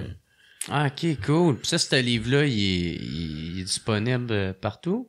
Ouais, mais d'ailleurs, j'ai pensé à toi parce que comme j'ai écouté ton entrevue avec Ghislain Tachereau, t'as dit que tu lisais pas. Ouais, tu lis pas, hein? Non, mais je sais pas lire. Non, c'est une chose. Ben, je me suis dit, écoute, le gars, il lit pas, mais mon livre, il y a quand même des images, puis ça pourrait être un début, fait que si t'es... Ça vient-tu avec des crayons à colorier? C'est ça ma question. Mais si tu veux le colorier, il est à toi. Ah, ok, c'est cool. Non, mais pour vrai, Chris, je suis vraiment content. Pour être honnête, je risque de le lire. Bon, ben écoute. Parce que moi, il faut juste, ça me passionne. J'ai le livre de Louis Cyr, là. Ouais. L'homme le plus fort au monde, puis... il fallait que ça me passe. Puis les lieux au complet, c'était une tabarnak de briques. Pour moi, là, je saignais du nez une couple de fois là-dedans. Mais je l'ai quand même lu au complet parce que ça me passionnait, tu sais. Fait que c'est juste que ça me passionne. Mais c'est parce que c'est ça, c'est par hasard que j'ai choisi, tu sais, quand avant de venir, je vais regarder un épisode pour me familiariser un peu avec le style, puis je dis, hey, Ghislain Tachereau, je le connais, puis je l'aime bien, fait que je vais regarder celui-là. Fait que j'ai eu bien du fun, c'était en auto, j'ai écouté tout ça, parlait des bleus poudres, puis de... Ouais, ben c'est ça, tu sais, ça... Puis là, à un moment donné, Ghislain, il écrit aussi, puis là, tu dis, ah ben moi, je lis pas, ça me fait mal à la tête, je sais pas trop. Je dis, ben ok, je vois... Ah ouais. Mais tu sais, des fois, moi, je trouve ça important de lire, puis... c'est pas un ordre, là, mais je trouve que, tu sais, c'est comme un des seuls médiums qui nous permet encore de garder comme du recul puis de réfléchir des fois, alors que tu sais, quand on regarde des séries, on regarde des films, on regarde des docus, on est comme tellement bombardé puis on est tellement surdiverti que la lecture, des fois tu fais juste, Christ, tu t'assois, si ton téléphone est dans l'autre pièce, puis tu paf, puis là tu plonges, puis des fois tu tombes sur une affaire. Mais moi je suis pas capable de plonger, c'est ça l'affaire. Mais je pense que ça dépend. T'sais, si t'as plongé dans Louis Cyr, peut-être que tu tomberais sur quelque chose d'autre qui. Mais des fois on se fait chier aussi. Moi je commence un livre, je me dis tu sais c'est un classique où j'ai tout le monde serait supposé d'avoir lu ça, puis genre je suis pas capable, tu sais je lis 2 pages, je tombe endormi, ça me prend 3 mois, je suis rendu à la page 15, puis finalement je le mets dans la bibliothèque, puis je dis je le finirai un autre jour, puis je le finis jamais tu sais. Ouais, c'est ça. Puis t'en commences un autre, puis des fois moi je suis dyslexique, tu sais, fait que genre lire une phrase, faut que je lire une première phrase pour la comprendre, puis une deuxième fois pour me souvenir de qu'est-ce qui était écrit. Ça a dû être long, Louis Cyr. La tabarnak de briques m'a t'as montré d'être là. Fait que, mais tu sais, j'ai réussi à passer à travers. En tout cas, mais tu sais, regarde, là-dedans, c'est ce qui est quand même assez simple, c'est que moi, j'ai pensé raconter la crise d'octobre. Cool, il y a vraiment plein de... Ouais, c'est ça, il est tout illustré.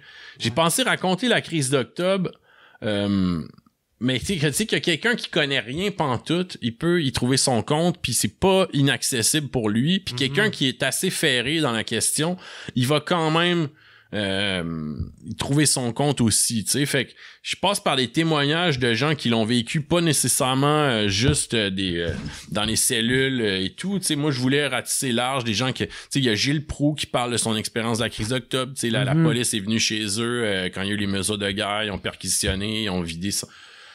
Il y a Armand Vaillancourt, le sculpteur, tu sais, lui il s'est dit il a fait une de ses plus grandes œuvres, les plus grandioses de sa vie, c'est Québec libre à San Francisco, qui est une fontaine gigantesque où les gens, c'est comme les skaters, c'est bien connu dans ce milieu-là. Puis lui, il l'a fait, il a appelé Québec libre, il inauguré en 71, donc c'est comme sa réponse à la répression de Trudeau. Fait que tu sais, c'est des témoignages comme ça, puis à travers ça, ben il y a des gens tu sais qui sont plus analystes politiques. Fait que puis il y a Claude Aubin qui raconte, lui, d'un point de vue policier, mettons comment... T'sais, ça, c'est dur à croire. Il disait... Mais pas c'est dur à croire, mais c'est dur à concevoir pour nous. T'sais, à cette époque-là, il y avait des bombes qui sautaient à chaque 2 semaines. Là. Ouais, par le FLQ. Ben ouais. Dans les années 60. Fait que là, tu sais, lui, il dit, on est en train de jouer aux cartes dans le poste. Boum, il y a une bombe. On est comme, OK, une autre. Bon, ils se déplacent, puis ils vont... Ouais, le but, c'était pas de blesser du monde, c'était juste de faire du bruit. Ouais. Puis, c'était de passer un message. Puis, mais à travers ça, fait que c'est ça, j'ai essayé de faire quelque chose d'accessible, tu sais, à quelqu'un qui est pas nécessairement ultra ferré sur la question, puis quelqu'un qui l'est, ben, il va y trouver son compte aussi, tu sais. OK. Mais c'est cool, t'as l'air d'être un peu comme ton père, tu sais, d'avoir plein de connaissances, tu sais, des sorts... Ici, ben non, mais moi, je me suis dit, je vais me donner comme mission qu'au moins, il essaye de lire mon livre. Puis, tu aurais pu t'en amener un autre que j'ai pas écrit, mais... je me suis dit, c'est à cause des images, ça va... ça va pas. Tu vas pouvoir le lire aux toilettes. Chris, si je vais lire le bas de vignette, ça... ouais, c'est ça. Ça va faire différent de ma boîte de céréales. C'est une boîte de céréales aux toilettes. Hein. Ouais, c'est la seule affaire que je peux lire. Les ingrédients. Okay. Mais c'est cool parce que j'avais justement l'intention d'en parler de ton livre. C'est le fun que tu l'as amené.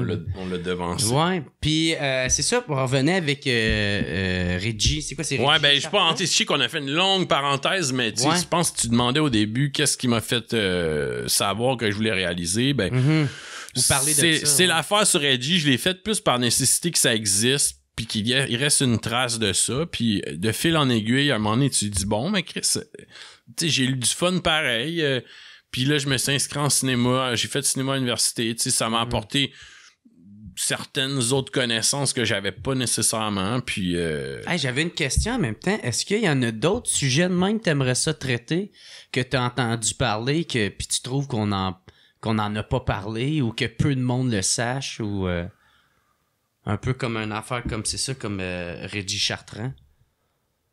Écoute, ça me prend au dépourvu, mais ce qui est bon, on peut pas. Non, c'est correct, c'est sûr que moi j'ai tout le temps comme 5000 idées, 5000 projets que t'as pas le choix si tu veux qu'à un moment donné il y en ait un qui se fasse, tu pitches des trucs. Ouais. Ben écoute, je vais y penser en cours de route, puis je vais y revenir si... OK, bon, ben c'est cool. Fait que là, t'as étudié à l'UQAM, je pense? À l'UDM. L'UDM, OK. Tu vois que j'y ai pas été. Moi, j'ai entendu l'Université de Montréal, je vais Ça doit être l'UQAM, ça, Chris.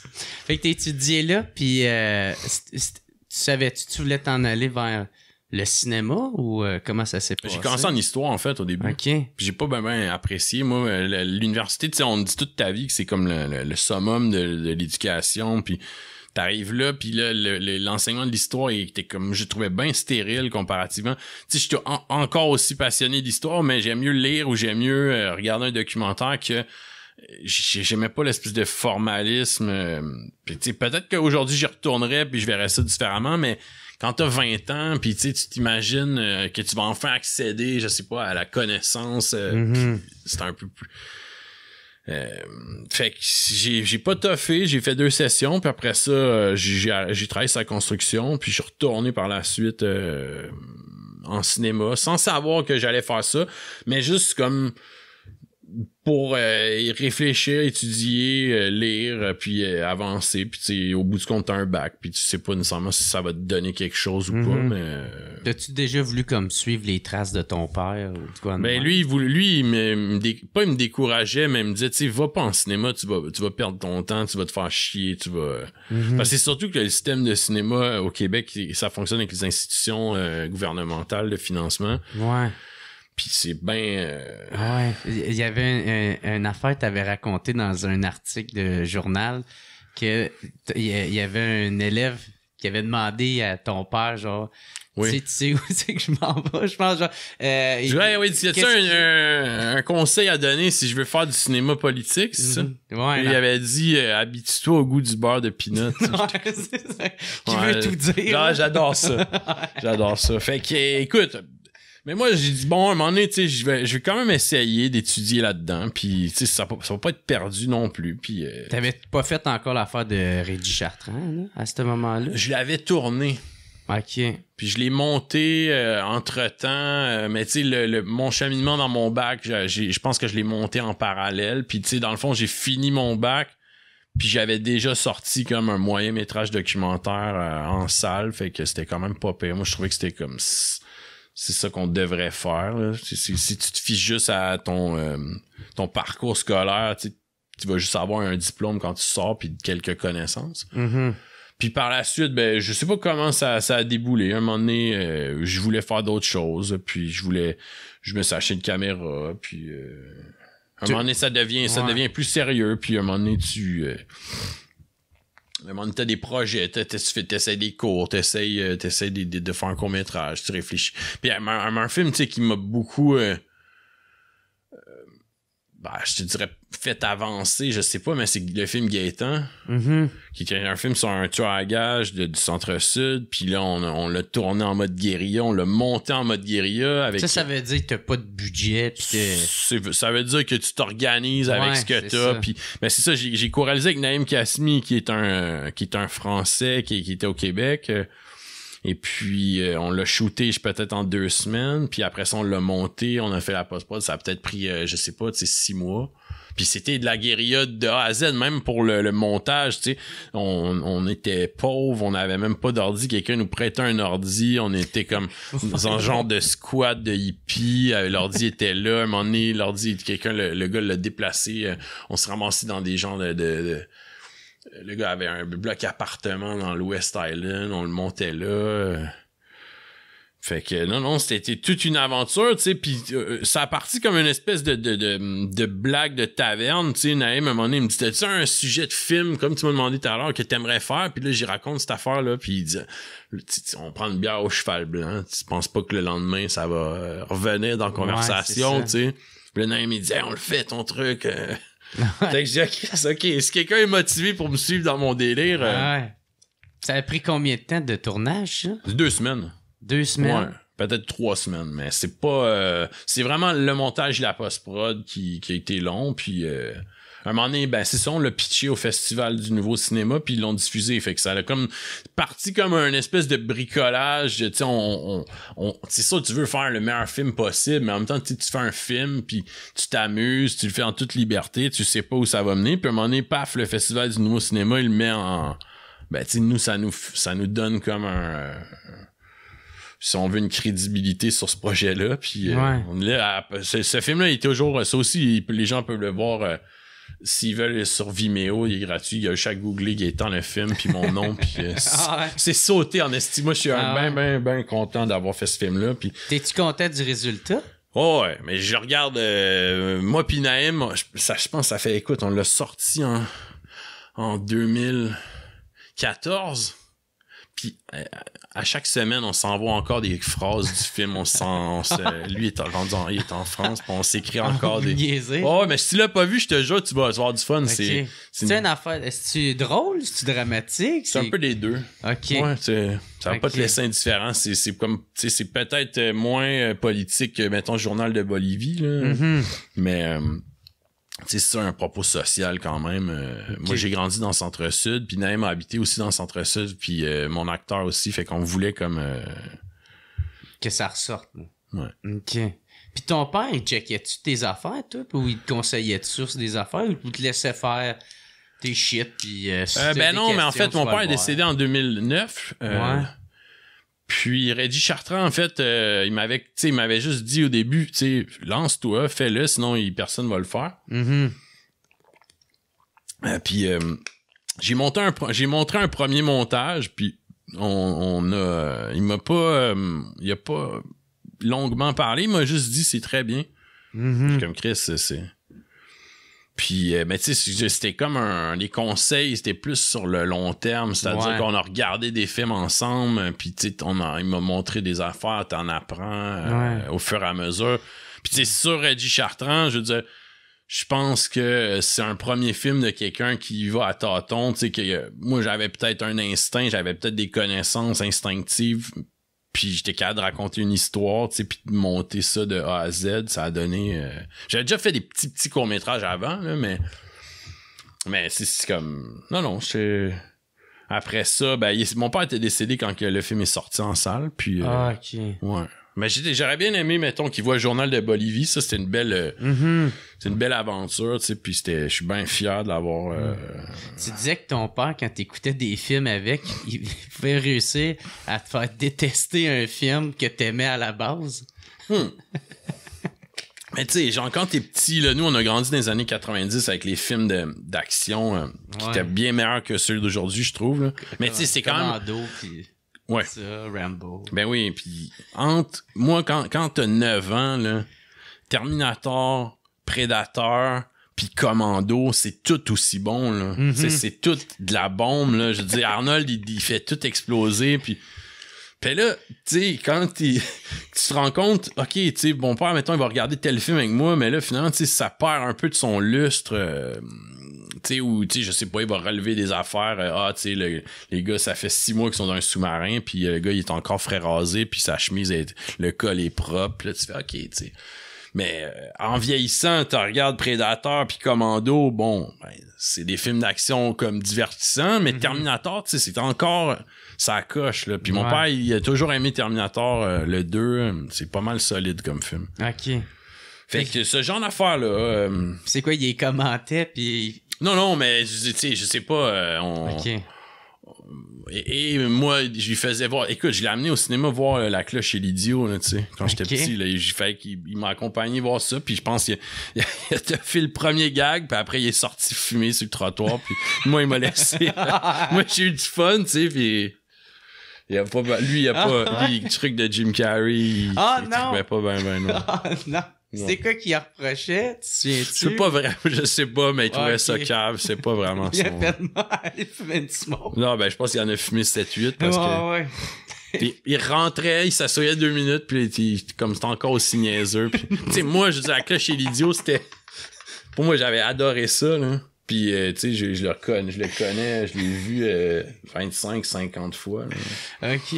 C'est vrai qu'il avait fait le film, qu'il avait fait les Elvis Gratton pour pouvoir avoir du financement pour faire les films qu'il voulait vraiment faire? C'est vrai, un enfant de même? Non? Je pense pas, non. Mais je veux dire, le premier, c'était un court-métrage qui était pour un concours à Télé-Québec, puis ils ont gagné, tu sais. Puis après ça, ils ont fait un deuxième, après ça, ils ont fait un troisième. Ils ont mis ensemble pour faire un long-métrage. Et le 2, à un moment donné, c'est le distributeur... je pense, en fait, lui, il rêvait de d'un Elvis Gratton 2. Je sais pas si il a pas dit comme tu sais, je vais t'appuyer pour 15 février si tu me donnes Elvis Gratton 2, mais c'était pas comme je pense que ça devait... Mon père, une fois qu'il est comme l'idée a été lancée, ça y a tenté, puis avec Poulain, ils ont embarqué là-dedans, puis il était bien content de... Puis surtout, ils l'ont sorti le 1er juillet aussi, là. Mm-hmm. Puis les autres, ils se disaient, ben, tu sais, on va les faire chier. Si ça fait, je sais pas, 100 000 personnes de moins qui iront pas à la parade du 1er juillet, mettons, tu sais. Tout est fait pour essayer le plus possible faire chier le Canada. Ouais. Ouais. Ah, très cool. Toi, c'est quoi que t'aimerais faire si on te proposerait de faire un Elvis Gratton 4 ou quelque chose de même? Pas vraiment. Non? Ben, c'est pas que j'adore le personnage, j'adore l'esprit, mais tu sais, c'est comme, c'est sacré un peu, là. Mm-hmm. Personne pourrait prétendre faire. Tu sais, la série, là, c'est pas bon, là. Mon père avait vendu ses droits. Mon père, il était malade. Puis Poulain voulait travailler. Fait qu'il a comme dit, bon, ben, ok, tu sais, allez-y, mais tu sais, c'est pas bon ce qu'ils ont fait. Ils ont comme évacué le côté subversif, mordant des films pour en faire juste un show TV, tu sais, limite un peu cave. Et dans le fond, il manquait un peu de politique dedans? Tu trouves? Ou... Mais c'est parce que y a pas de finesse dans les gags. Tu sais, Gratton va être un épais, mettons, j'ai regardé 2 épisodes puis même pas au complet, mais tu sais, il va être un épais fédéraliste, tu sais, qui niaise son voisin écolo, hippie, puis je sais pas quoi, il y a un hôtel avec Pierre-Éliott Trudeau, mais il y a comme pas de finesse qu'il y a dans les gags puis dans l'esprit, dans le scénario du 1, 2, 3, tu sais. Même si on peut trouver ça étrange à dire que Elvis Gratton, il y a de la finesse. Ouais. Moi, je le vois. Tu sais, il y a des gags d'Elvis Gratton. Je suis sûr qu'il y a des gens qui ont jamais... Il y a des gags subtils. Il y a des gags qui, notre génération, on comprenait pas. À un moment donné, tu le comprends plus tard. Ouais, comme la fête de la banane. L'autre, il dit le banane. L'autre, il est en train de dire... Il comprend juste à rien de qu'est-ce que le président, il parle. Ben, tu sais, exemple, mettons, plus comme...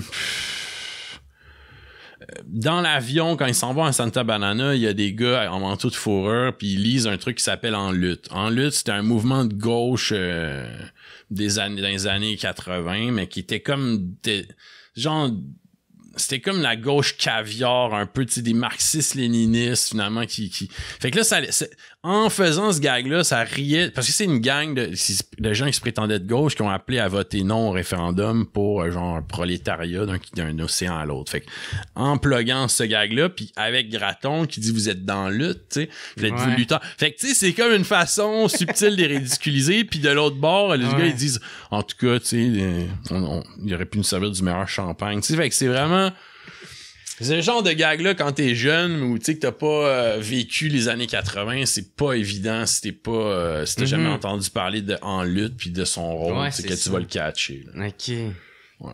Puis toi, c'est ça, toi, t'aimerais pas ça continuer ces genres de films-là où ça te parlerait... Mais c'est que c'est pas mon personnage, tu sais. Ouais. Moi, nous, on a fait, mettons, Just Watch Me, tu sais, on s'est moqué de Trudeau. Puis le maître du selfie. Ouais. Tu sais, nous, on est parti avec quelque chose. J'ai fait ça avec Ben Tessier. On a écrit ça, on a réalisé ça dans un Kinomada. Tu sais, ça se passe en 1 semaine. Fait que nous, on a inventé notre concept. Tu sais, c'est un humour que quelqu'un pourrait dire, c'est peut s'apparenter à un côté mordant ou subversif d'Elvis Gratton, mais tu sais, c'est notre univers qu'on a mis, notre délire, tu sais. Mm-hmm. Chez Elvis Gratton, je me sentirais comme pas à l'aise de partir avec ce personnage-là, puis de... Ouais. Mais Just Watch Me, c'est drôle, hein? J'ai pas vu le film, mais tu sais, juste quand j'ai lu là-dessus, j'ai fait que c'est bien drôle son art. Just Watch Me, c'est aussi disponible gratuitement. Moi, c'est des trucs de subversion, là, je les donne, que le monde puisse les voir. Just Watch Me, c'est un court-métrage sur la Trudeau-manie.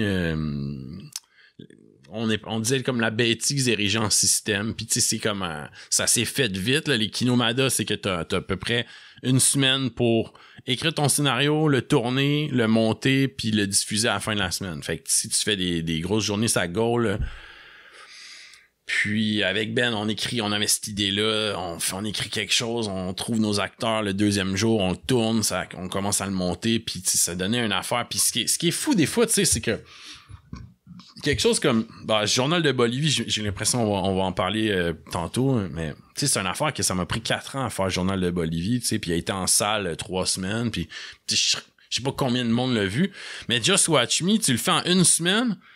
Puis on le pitch sur l'internet, puis tu sais, mettons, il y a 20 000 personnes qui le voient. Tu sais, c'est énorme là, pour comparer. Tu sais, mettons un film en salle qui aurait 20 000 personnes qui le voient. Tu sais, c'est des grosses productions là. Ouais. Au Québec. Au Québec, c'est ça. C'est ça, ouais. Ben c'est ça, justement, le Journal de Bolivie. Comment ça s'est passé, celle-là? Comment que t'as vu? Parce que c'est pour souligner les 50 ans de la mort de... Du Che, ouais. Ben, à la base, moi, j'avais été enseigner le cinéma en Bolivie en 2014, puis comme il était mort là, ben pour moi, c'était comme ben même mythique, tu sais, je connaissais pas tant de choses sur la Bolivie, mais j'avais ça que... Puis j'ai senti ce sentiment partagé chez les gens, comme quoi, tu sais, il y a comme... un peu de honte d'avoir été le pays qui n'a pas été à la hauteur du Che, tu sais, puis le Che en Amérique latine, c'est bien fort. Oups. Fait que c'est ça, j'ai eu l'idée à un moment donné, quand il y a eu le 50e, je savais qu'il allait avoir quelque chose, fait que là, j'ai dit, ça serait, moi, j'aimerais ça, aller voir ce que ça va donner, le 50aire de sa mort dans le pays où il est mort. Fait que, je pars sur l'idée, j'ai fait une demande au Conseil des arts, ça s'intéresse pas. Bon, en même temps, l'idée était quand même assez vague, tu sais, peut-être que les autres ils aiment ça avoir des documentaires qui sont plus scriptés, tu sais, moi je voulais partir puis tu sais on va aller voir ce que ça nous réserve. Fait que c'est ça, fait que on fait un socio-financement. Jean-Philippe Nadeau-Marcoux, qui est un cinéaste de la Côte-Nord, il s'y joint à moi, on avait travaillé ensemble une fois, il dit, j'y propose l'idée, il dit, écoute, je parle pas espagnol, j'ai jamais sorti du Québec, puis j'ai jamais fait de documentaire, fait que j'embarque. Ouais. Je sais qu'est-ce que Autrement dit, j'ai rien vécu. Ouais, ben non, mais tu sais, le gars, genre, à la base, il était comme là, comme directeur photo, tu sais. Ouais. Mais le fait qu'il ait jamais fait de docu, tu sais, moi, je l'ai vu travailler, j'étais pas inquiet, là. C'était capable de faire un plan, là, tu sais. Tu vas le vivre la vie, tu sais, du cinéma guérilla, si on peut dire. T'as pas d'éclairagiste ou de maquilleuse et tout, tu sais, ça se passe là, puis t'as besoin d'être prêt. Fait que, allume la caméra. Puis ça, tu sais, on s'adapte, puis ensemble, on apprend à travailler. Tu sais, ces quelques premiers jours, ben, OK, tu sais, moi, je disais, tu sais, cadre-le plus serré, puis bon, à la fin, t'as plus besoin de dire, tu sais, paf, c'est un esti d'extrême gros plan. Puis bon, ça, c'est ça. C'est super le fun. On a fait un socio-financement, puis moi, je l'ai produit, le film. Fait que j'ai négocié avec l'Office bolivien du cinéma, va acheter un permis, toutes ces affaires-là techniques de visa, qui étaient bien lourds, puis que moi, je suis pas j'aime pas ben ça, ce moment-là. Ouais. Mais je l'ai fait, puis côté paperasse. Ouais, c'est super lourd. Puis finalement, t'arrives là-bas, puis tu dis, tu sais, il y a personne qui a jamais entendu parler de ton permis. Tout le monde s'en crisse. T'aurais pu juste ne pas le payer, puis tu sais, ça change rien. C'est juste... Ça a-tu coûté cher? Ben, c'est à peu près 800 US, mettons. Fait que tu sais, sur un budget de, je sais pas, 13 000... ça paraît, mais c'est plus que tu veux faire les choses comme il faut, puis tu veux pas te retrouver dans une prison bolivienne parce que t'as tourné sans permis. Ouais, c'est ça. Tu sais, tu gardes, on va le... C'est comme, ouais, mais man, j'aime toucher, là. C'est pour toucher. Oh, t'aimes toucher? Ah, ok, oui. Mais là, en fait, là-bas, on a connu des gens qui, eux... En fait, le film est pas directement sur le Che, mais plus sur sa mémoire, comment les Boliviens le vivent. La transmission de l'enseignement politique. Ben ouais, puis eux, c'est une gang qui, quand il avait, mettons, 20 ans, ils faisaient la route du Che, c'est-à-dire, selon son journal, ils marchaient dans les montagnes, selon son parcours, puis il se servait de ça comme façon de se fortifier le caractère comme groupe, puis d'échanger, puis de parler politique, puis remémorer la mémoire. C'est ça. Puis aussi de pas juste lire quelque chose, mais de se dire on est capable d'aller sur le terrain, puis de, tu sais, nous aussi souffrir un peu. Tu sais, on n'a pas à faire des combats, mais on va quand même marcher. Tu sais, pas d'eau, on va traverser des moments désertiques. C'est très spirituel. Puis c'est formateur aussi comme groupe. Puis là, ben on est tombé sur cette gang-là. Ils nous ont quelqu'un a donné leurs archives vidéo de ces routes qu'ils faisaient. Puis là, nous autres, on a dit, bon, mentalité vieux film de l'ONF, comme Perrault qui recrée la chasse aux marsouins. Ben, nous autres, on dit, Chris, ça serait au bout de si les gars ils embarquent, puis on part sa route du Tché avec eux 20-15 ans plus tard qu'ils l'ont fait, puis là ils amènent des jeunes, ils leur transmettent fait que c'est ça, tout le processus comme ça s'enclenche, puis la route. Toi, tu savais-tu ça avant de partir? Ces gars-là faisaient ça? Ouais, non. Tu l'as su rendu sur le terrain? Moi, j'ai passé, la première fois, on était quasiment 3 mois. Fait que j'ai des amis en Bolivie, puis j'avais des amis politisés de ma génération ou un petit peu plus jeunes. Puis je savais qu'avec ces gens-là, j'avais accès à certaines affaires. Je savais pas comme jusqu'où, mais je savais que si je me pointais là avec une idée de film, eux autres, ils seraient capables de m'organiser puis de me dire puis c'est ce qui est arrivé tout le long. Tous nos amis nous ont puis il y a des muralistes aussi, on suit des muralistes C'est quoi ça? Ben c'est des gars qui font c'est comme des murailles. C'est comme du graffiti, mais plus ben c'est que c'est sur des mettons, ils ont pris un mur d'un terrain de soccer dans un quartier pauvre, puis ils ont fait une petite grosse murale. Fait que nous on les a suivis à faire ça. Fait que c'est qu'en parallèle la route du Tché, les gars avancent, puis en parallèle la murale aussi. Fait que puis ça c'est vraiment un moment donné on revient avec le film, puis là ben faut le monter, faut le traduire, faut le sous-titrer. Fait que là c'est tout ça. Là à ce moment-là l'idée était claire, le film moi j'ai fait des demandes de bourse, là je les ai faites pour de vrai, le film était détaillé, puis ça a pas personne, aucune institution embarquée, même pas des budgets dérisoires que je demandais. Fait que ok, c'est beau, le film il est là, les gens m'ont encouragé pour le tourner, je vais le monter à mes heures, puis fait que je l'ai monté, JP a fait la colorisation, on l'a traduit, puis la Havane, Festival de la Havane, qui est un super gros festival en Amérique latine, ils l'ont reçu. Fait qu'on est allé avant que toute la pandémie commence. C'était comme, c'est la dernière fois qu'on faisait quelque chose de même de librement. On a vécu le festival de la Havane, un petit beau festival. Le soir, on allait fumer des cigares. Moi, j'avais jamais été à Cuba, puis je suis même pas allé me baigner une seule fois. On a juste passé notre temps à vivre la vie de festival puis de quartier. On vivait dans une famille à La Havane. Fait que, ça, c'était une super expérience. Puis après ça, il devait sortir en avril au Québec. Puis là, ben, il est arrivé ça en mars. 2020, c'est ça. Fait que là, tu dis, ça fait 4 ans que tu travailles comme un malade sur un projet, puis là... À tes temps perdus, puis là, tu sais, t'aurais pu tout... C'est tabarnak, c'est-tu comme la poisse? Ou, mais là, bon, en même temps, je dis, il y a du monde, ils ont tout perdu, c'est la terre entière s'est arrêtée, fait que je peux fermer la gueule, puis je vais attendre qu'à un moment donné, ça va se tasser, puis je vais le sortir, là. Puis c'est arrivé, qu'à un moment donné, les salles ont réouvert, puis on l'a lancé en juillet, puis... OK. C'est ça, c'est plate, t'as pas la fébrilité d'une première où tu sais t'as 300 personnes, là, c'est comme un siège, 2 sièges libres, un siège, 2 sièges libres, mais écoute, en même temps, il a pu être diffusé pareil, puis ça l'a fait toffer en salle peut-être plus longtemps parce que les salles étaient réduites, fait que le docu, tu sais, le docu, si t'offres plus qu'une semaine en salle, t'es déjà un beau succès, là, parce que le monde se déplace moins voir des docus. Là, tu sais, l'exemple du film Les Roses, c'est le contraire, là, ça je pense qu'il a été là 7 semaines. Ouais, ça a été un beau succès. C'est gros top 5 des films les plus vus au Québec. Puis même, tu sais, il était comme pas supposé être dans le gala. Puis là, finalement, tu sais, il a pu être reçu parce que là, il y en avait plein de monde qui faisait voyons donc, pourquoi que c'est... c'est moi puis Émile Bilodeau qui a pitché qu'on a fait, on a pris ça. Pétition, genre? Ben, ouais, plus une lettre ouverte, en fait, parce que les deux, on trouvait ça comme... vraiment ridicule que ce film-là puisse pas être... C'était un côté technique, me semble. Ben, pour le prix du public, il disait que les documentaires, c'était pas écrit, tu sais, c'était pas comme textuel, je pense, mais il disait les documentaires d'habitude ne figurent pas dans le prix du public, peut-être pour la simple et bonne raison qu'ils font jamais de top 5 du box-office. Ben, c'est ça. Mais...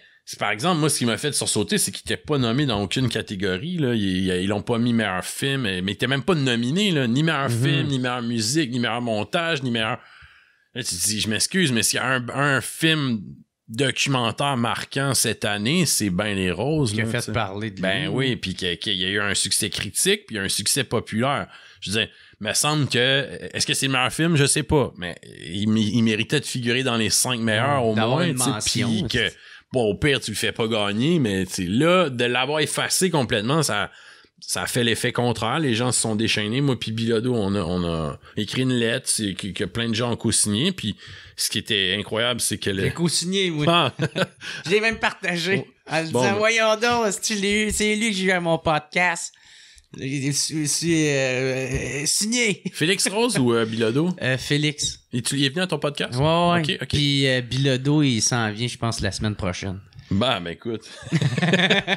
Ben, c'est ça, puis ben là, après ça, ce qui est incroyable, c'est qu'il a gagné ses prix du public, tu sais. Ouais, ça, tant mieux, là. C'est cool. la plus belle... c'est après d'avoir été comme effacé du gala par les décideurs ou les gens qui ont voté, le petit comité, qui gagne le prix du public, tu sais, je pense que c'est la plus belle récompense qu'il peut avoir, là. C'est une belle tape dans le dos, en tout cas.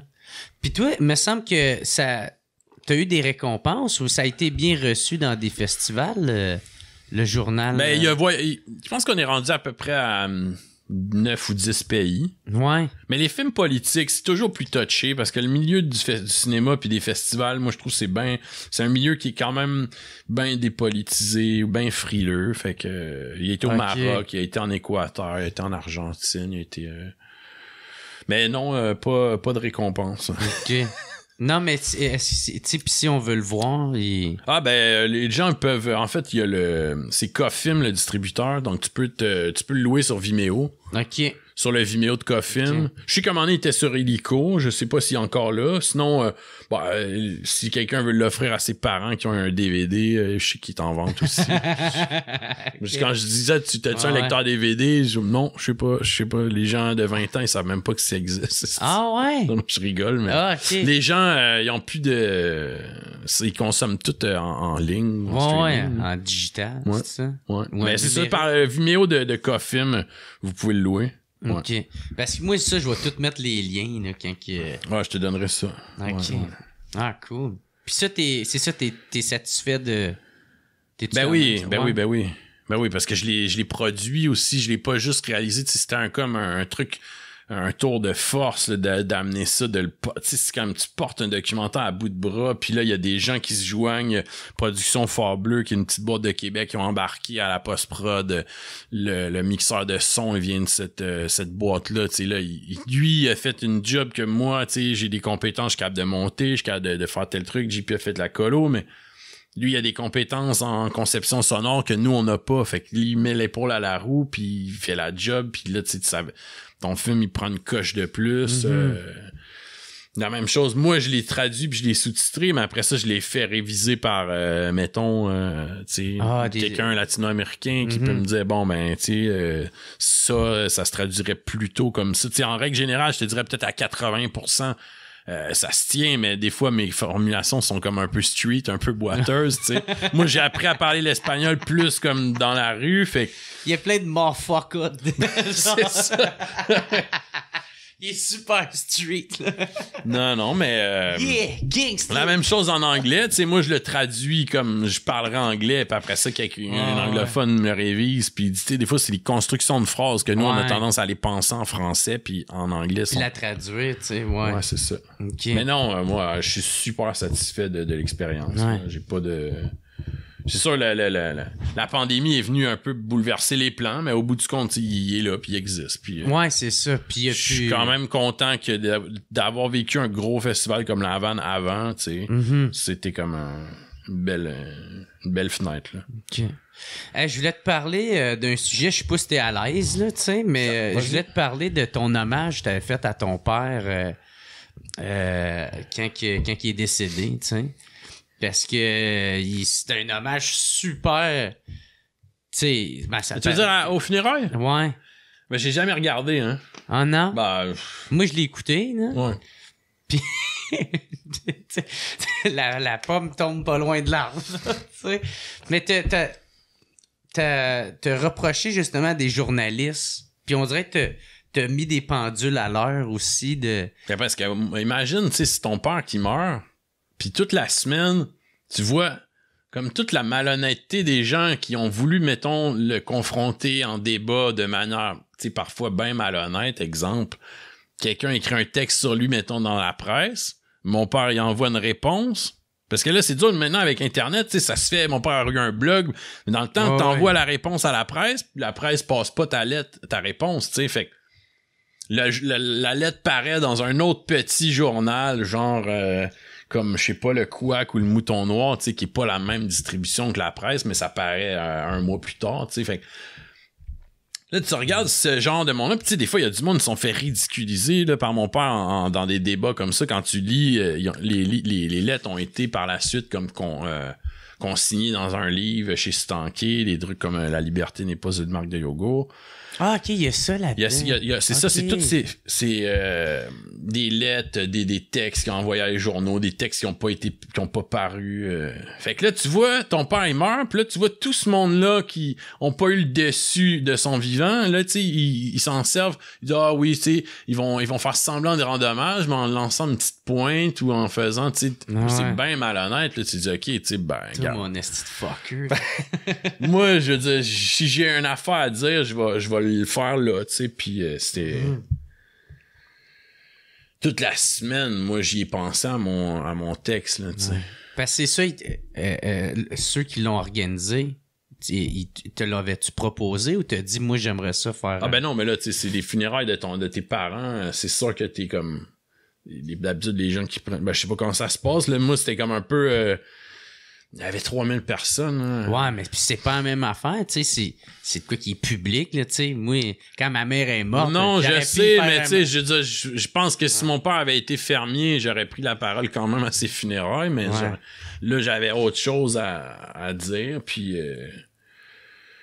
C'était bien spécial parce que, tu sais, la première fois que j'ai rencontré Monsieur Parizeau qui était là, puis il était bien ému, tu sais, je l'ai senti vraiment sincère, puis... il m'a serré la main, puis... c'était rempli de vedettes, personnalités publiques, là. Ben, tu sais, là, du monde comme Parizeau, moi, je l'avais jamais rencontré avant. J'étais bien touché de le voir là, puis ému comme ça. Excusez. Puis je vais jouer de l'harmonica après ça. C'est ça. Puis tu sais, il y a plein de monde, de voir mes chums qui étaient là aussi, il y a plein de monde, ça m'a fait plaisir et tout. Mais tu sais, je sais qu'il y a des gens, mettons... du parti politique indépendantiste qui étaient là, qui avaient pas la même sincérité que Parizeau. Tu sais, moi je pense à Gilles Duceppe. Gilles Duceppe a jamais aimé mon père l'a jamais aimé, puis là il est là à ses funérailles, puis il vient comme, c'est comme s'il venait chercher un peu de sympathie indépendantiste en se montrant là, mais tu sais, puis tu sais, c'est du monde qui ont comme indépendantistes, ils ont quand même craché dessus pendant son vivant, fait que moi, j'étais comme, tu sais, arrêtez de négliger votre base militante, tu sais, en cachant l'indépendance sous le tapis. Puis tout, s'il y a un moment que, si ça peut faire en sorte qu'on s'unisse, puis là, ben, je voyais Gilles Duceppe dans ma face, il avait pas l'air... il avait une face d'enterrement, si on peut dire. Ouais. Mais... c'est ça, mais là, là, écoute, on est sorti de l'église, là, c'était comme un bain de foule, tout le monde venait nous parler, moi, j'étais avec ma mère, puis c'était bien touchant, là, mais c'était comme énergisant aussi de voir tout ça, tu sais, de voir, c'est à la rue Rachel, t'es rempli de monde, c'est bien spécial. Puis ça, dans ton discours, tu sais, t'avais justement... tu sais, comme reproché à certains, ça, qui disaient qu'ils essayaient des fois de le faire passer pour un raciste ou... Ben, c'est parce que, tu sais,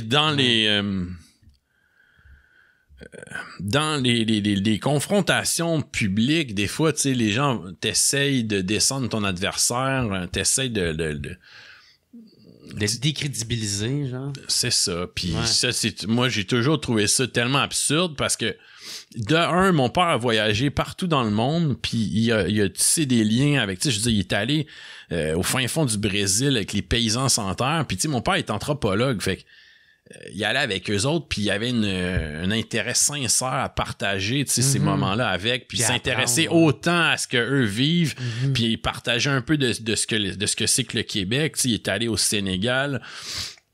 Quand il est allé au Sénégal, tu sais, il a dit, le gars qui l'a amené là, il dit, veux-tu voir un enfant en particulier? Il dit, je veux voir l'île de Gorée, c'est là que les esclaves se fait amener, tu sais. Puis il va là, tu sais, puis comprendre, tu sais, ce que t'as lu, voir sur le terrain c'est quoi, tu sais, puis il était bien ému. Il a été partout, là. Puis quand j'étais avant les funérailles, t'avais à peu près 3 jours de chapelle ardente, donc les gens se pointent à l'église sur René Lévesque, qui je pense c'est l'église Saint-Pierre. Puis là, tu le vois, le monde qui viennent rendre hommage, puis il y a du monde, ils viennent pas nécessairement, ils te donnent leur sympathie, mais ils viennent juste se recueillir 30 secondes, puis là, tu croises des Argentins, des Chiliens, tu croises des... Puis mon père avait aussi une grande sympathie dans les communautés maghrébines parce qu'ils avaient pris position pour les Palestiniens. Fait que c'était tout ça. Puis là, t'entends du monde dire des bêtises. Puis là, tu dis, tu sais... Qui essayent de le faire passer. Ben oui, puis je veux dire, ils essayent toujours de diminuer, tu sais, leurs ennemis avec des trucs fallacieux comme ça. Puis moi, je pense que c'était un des points que je voulais aborder. Puis tu sais, même t'avais mentionné qu'il allait dans toutes les écoles, tu sais. Puis justement, une école qui avait été super content, c'était d'aller justement dans une école qui est plus hispanique. Ben c'est Louis-Joseph Papineau qui est pas très loin d'ici. Ouais. Ouais, puis il leur parlait de Malcolm X puis de... C'est ça. Ben oui. Fait que tu sais... c'est que mon père, en fait, il était nationaliste. Il a toujours dit aussi, tu sais, t'es internationaliste. Fait que il y a toujours cet esprit-là que tu peux tisser des liens avec d'autres peuples en lutte puis que tu comprends aussi leur combat, puis t'échanges, tu sais, c'était ça, la mentalité internationaliste, là. Puis qu'il y a le même vouloir aussi, tu sais, si t'es indépendantiste dans un pays, c'est pas mal les mêmes raisons que pour toi. Ben c'est ça, c'est sûr que tu vis pas les mêmes souffrances à des niveaux différents que tu sois, genre, je sais pas, au Niger ou au Québec, tu sais, mais t'es capable... Moi, c'est fou, il y a un gars du Burkina Faso que j'ai connu là, dans un festival en Belgique, puis qui était un gars super militant, puis il dit « Ah, on connaît l'œuvre de ton père au Burkina Faso. » Ah ouais. Puis je suis comme... Okay, wow. C'est drôle parce que à ta mort, tes funérailles, il risque d'avoir beaucoup de Congolais qui vont venir de Idi Malou. Mais tu sais qu'en plus, le Journal de Bolivie, il vient d'être sélectionné en République démocratique du Congo d'un festival. Je sais pas si la personne... Je sais pas si la personne savait que j'ai fait un truc avec Idi Malou, mais... OK. Mais c'est fou, tu sais, je serais allé, moi, c'est ça. Mais bon, c'est un peu compliqué maintenant de... Ouais. Y en a-tu qui t'ont reproché ton discours, justement, parce qu'en plus, t'as déjà dit dans une autre entrevue que quand Radio-Canada, ils ont mis ton discours, ils ont coupé des petites parties dans ton discours, justement. Parce que quand tu parles mais ils font tout le temps ça. Ouais, mais quand tu parles des journalistes, tu dis une poignée de journalistes. Ouais, ben, je veux dire... Est-ce que tu penses que ça a été fait de façon malhonnête? Ben, ça serait naïf de penser que rien n'est jamais fait de façon consciente de leur part, là. Je veux dire, eux, ils ont un agenda, tu sais, c'est clair, c'est dans leur mandat de Radio-Canada, c'est-à-dire maintenir l'unité nationale du Canada. Donc, à partir de là, leur couverture de l'info est guidée un peu par ça, tu sais, que ça soit la couverture sportive, météo, les nouvelles, internationales, nationales, il y a toujours cette préoccupation. Je dis pas que tout le monde qui travaille là est un ardent fédéraliste, mais les gens qui ils savent quand même que y a certaines fois on pourrait te recadrer, tu sais, si tu sors du chantier. Puis je me rappelle pas du reportage, mais vaguement là, tu sais, c'est pas des moments où t'es complètement là mentalement. Non. Là. Ouais, je comprends. Mais ça me surprend pas, c'est OK. Parce qu'en même temps, tu dis, je sais pas, à la mort de quelqu'un, son fils fait quoi, puis t'arrives à détourner une partie de son discours en... c'est salaud quand même. Ouais. Mais... Y en a-tu qui t'ont reproché ce discours-là que t'as fait? Des journalistes après qui... Non. T'as pas eu vent de rien. Ben moi, j'ai pas... tu sais, la profession de journaliste, moi, je la respecte. Je trouve que c'est important en général. Il y a des journalistes qui font une bonne job, mais c'est vrai qu'il y a beaucoup de marde qui passent. Ben, c'est vrai. Puis souvent, il y a de la paresse, puis il y a de la lâcheté. Ouais. Puis il y a des journalistes qui font un super boulot, puis il y en a une bonne gang qui... c'est des mangeux de marde. Ben, oui. Ça me fait penser... Puis tu me dis si tu veux pas aller là ou non. Là. Mais... À date, je t'ai suivi dans tout. C'est ça. Moi, c'est rien pour te dire, tu sais, que t'as l'option, là, tu sais. Okay. Mais c'est que, tu sais, là, avec les mouvements qui se passent, tu sais, comme, mettons, tu sais, il va y avoir des conspirationnistes ou des anti-vax, des anti-masques, ou peu importe comment qu'on les appelle, mais il y en a bien qui vont utiliser des phrases de ton père. Ouais, ça me dérange pas d'aller, je peux pas dire ce que j'en pense, c'est quand même assez simple. En fait, tu sais, sa pensée appartient pas à personne, donc est-ce que ça me surprend ou pas que t'sais, sa pensée est quand même assez présente en général dans la population. Là-dedans, il peut y en avoir du monde qui ont des idées différentes, mais je te dirais que il y a du monde en colère, puis il y a plein de moments dans l'histoire aussi où il y a du monde en colère qui ça s'exprime pas nécessairement de la meilleure façon, mais ils ont quand même, au fond d'eux, ils ont quand même raison d'être en colère parce qu'on se fait quand même mentir sans arrêt, puis on se fait crosser sans arrêt. Fait que ça peut s'exprimer des fois de façon laide, mais je pense que il y a quelque chose de sincère. Ils font pas ça, en tout cas. C'est ça. À peu près ça.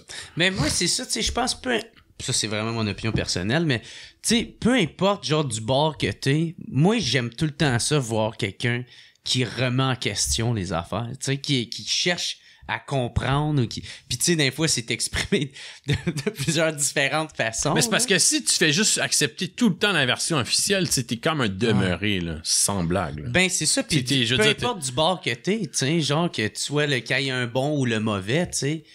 Moi, je pense que peu importe, on doit tout le temps avoir un sens critique. Ben, c'est ça. Si tu réfléchis pas, puis tu... Ben, c'est ça, tu sais, puis d'essayer de comprendre par toi-même, tu sais, même si, OK, le ciel, il est bleu, ouais, je le vois qu'il est bleu, ouais, mais pourquoi qu'il est bleu, tu sais, genre. Puis ça, je trouve ça super simple, c'est un signe d'intelligence, tu sais, c'est sûr, des fois, ça peut ressortir de différentes façons, mais faut pas oublier que je trouve que c'est une bonne affaire. Ben, puis je pense, c'est ça, je pense que c'est sain aussi de se mettre en colère, parce que il y a tellement d'endroits où on se fait crosser dans notre vie. Puis qu'on est impuissant. Puis qu'on est... Tu sais, t'es juste un petit crise de consommateur dans un sens, puis tu sais, on veut juste te tirer de tel bord, puis ton paiement de telle affaire, crise de vie, man.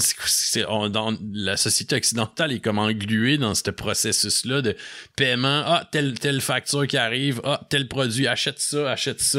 Puis on fait juste te mentir, puis on fait juste te donner des...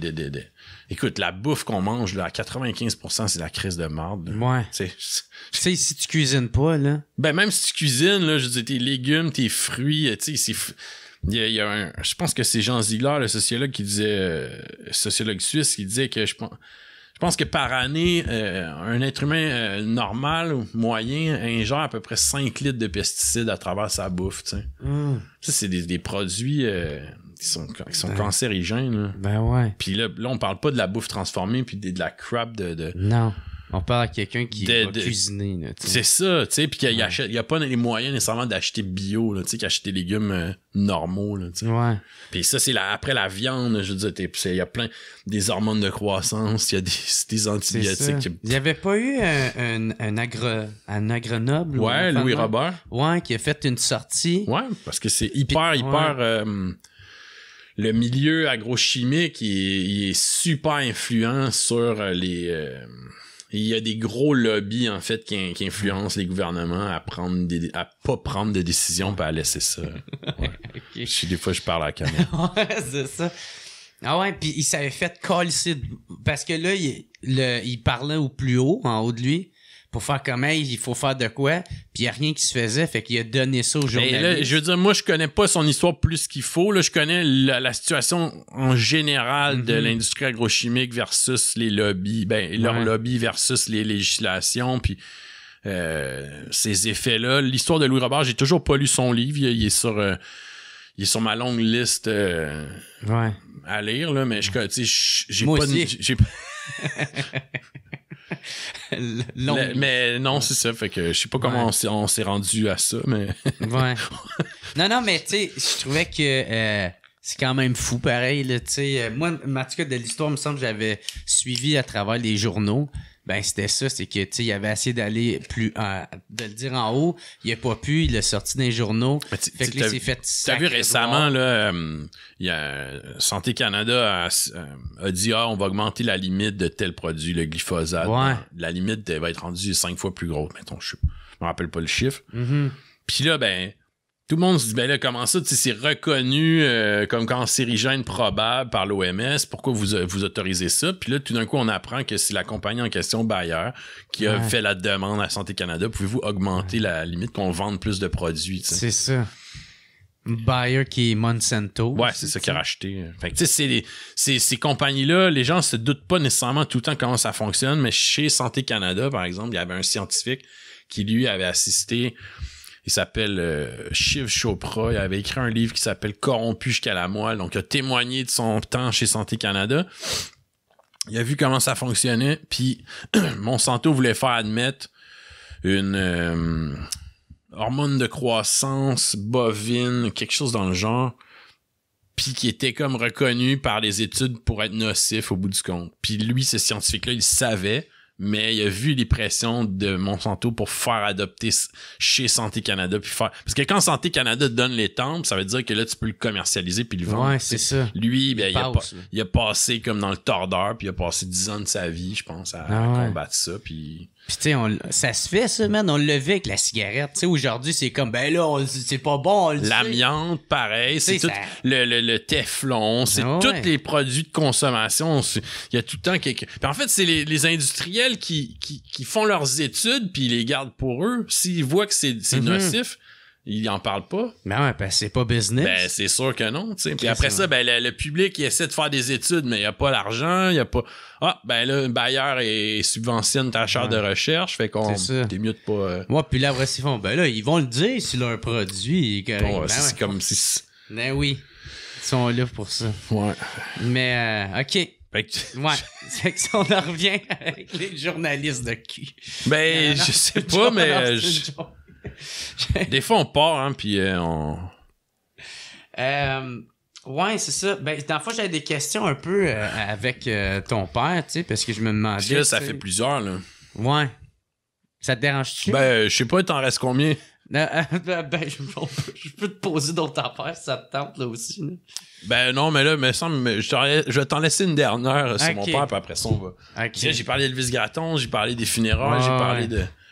Ben, dans le fond, c'était juste à savoir, tu sais, est-ce que t'as déjà été dans l'ombre de ton père? T'as-tu déjà eu peur de ça, tu sais, ou de... Tu sais, vu que tu t'enlignes vers la branche du cinéma, tu sais? Ben, faut pas que tu penses à ça. Ouais. Faut pas que ça te... Sinon, tu feras jamais rien. T'sais, si t'as peur de quelque chose, tu vas...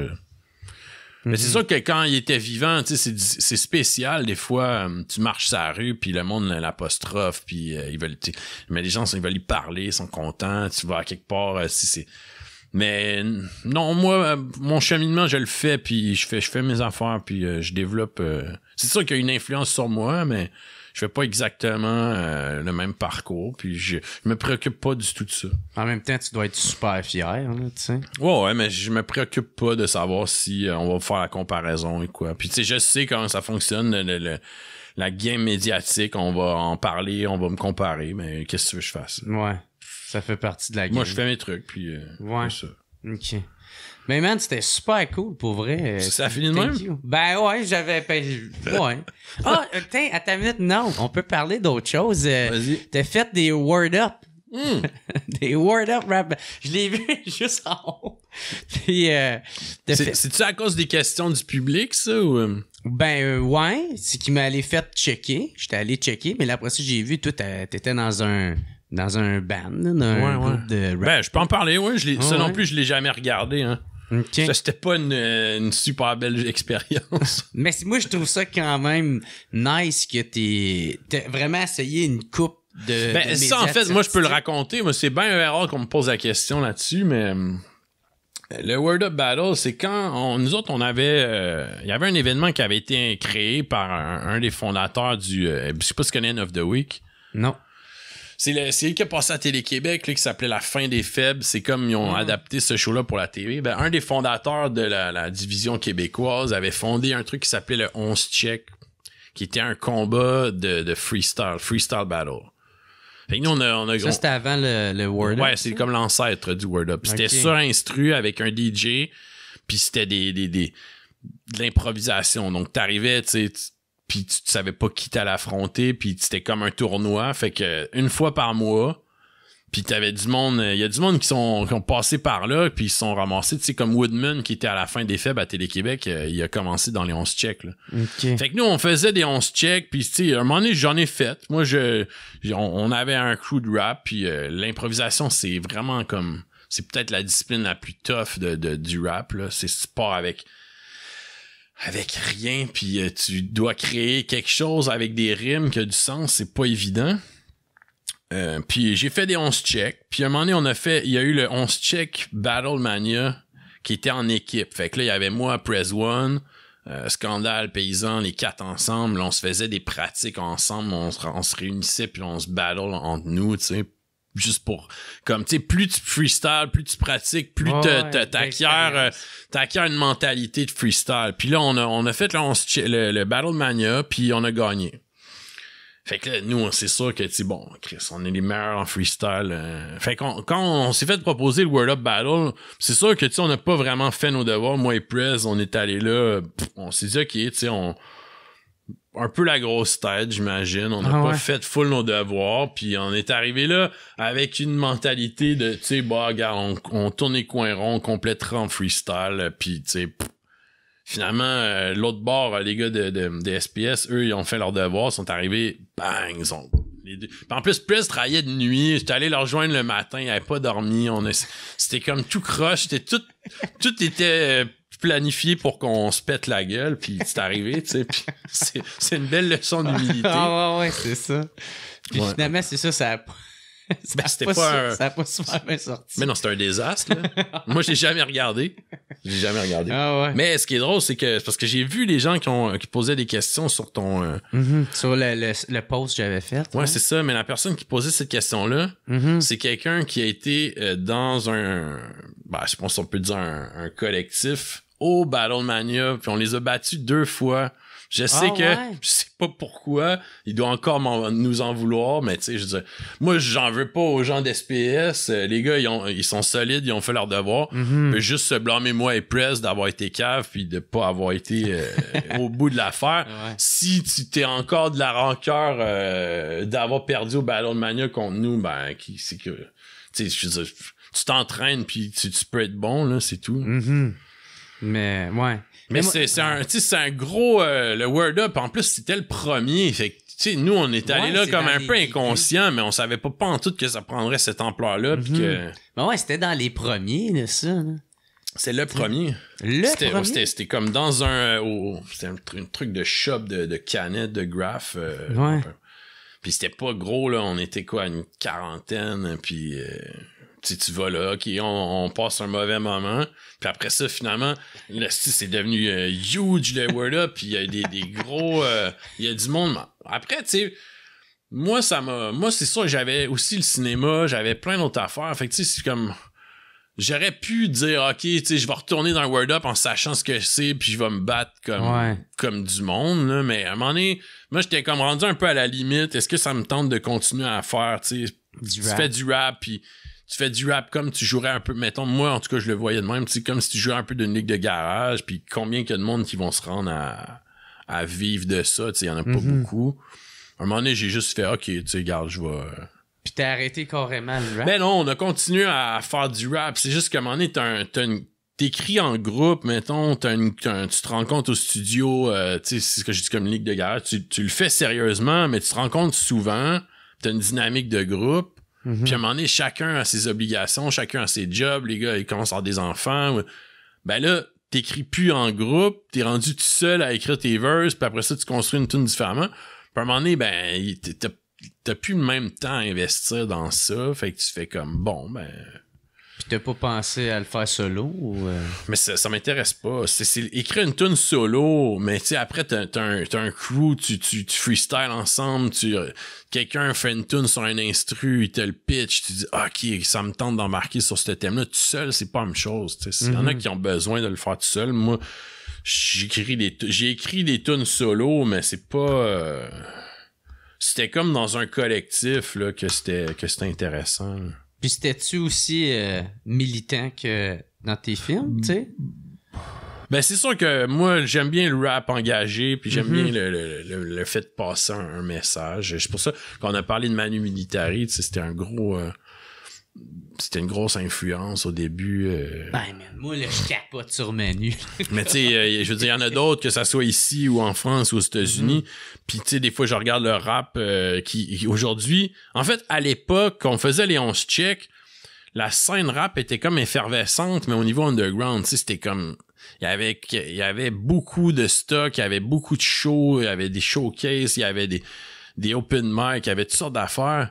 Puis là, aujourd'hui, t'as comme le rap, ils ont comme, on dirait, fait une version pour plaire à des madames qui écoutent la radio de Radio-Canada, tu sais, ils reçoivent, c'est comme bien vu, alors que, le 10 ans en arrière, tu sais, un rappeur, là, c'était comme, hey, tu reçois pas ça à la radio de Radio-Can, là, c'était comme, le rap de rue. C'était trash, là, tu sais. Mais non, c'est ça. Je trouve ça moins intéressant aujourd'hui. Je continue à suivre, pareil, du monde, que je trouve qui font leur truc super intéressant. Quelqu'un comme Détrac ou c'est Désuet de plein gré. Mais tu vois, Prez, avec qui j'ai fait le Word Up, Prez, il a continué. Puis il fait encore des tunes. Puis il a sorti un projet cette année. Non, c'est cool. Il a persévéré, puis il est fort aussi. Là. OK. Il réussit à en vivre de ça?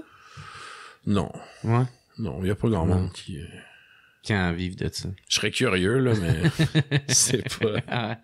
Il y a tout le temps le meme qui me fait rire. Je le vois quasiment à chaque année. Là. C'est comme genre le dude qui s'habille avec du Exco, là, puis comme je vais enfin finir par devenir rappeur. Moi, je vois toujours celui que c'est genre un petit gars qui se fait poser la question, est-ce que tu vis de ton art? Là, il fait oui. Non. Ça, c'est, tu sais, quand tu que ça soit dans n'importe quel domaine artistique, tu le comprends. Là, ben oui. Hey, j'ai une dernière question, puis je vais te laisser aller après. Je te suis. J'avais carrément oublié d'en parler dans tes légendes du web. Mais tu voulais te parler du PFK Kid? Ouais, de ça. Okay. Bon, ben, go. Je pensais l'avoir oublié. Non, ça fait plaisir. T'as réussi à le retrouver, puis ça a pris du temps avant que... Tu réussis avant mais avant qu'il accepte puis que tout puisse se passer.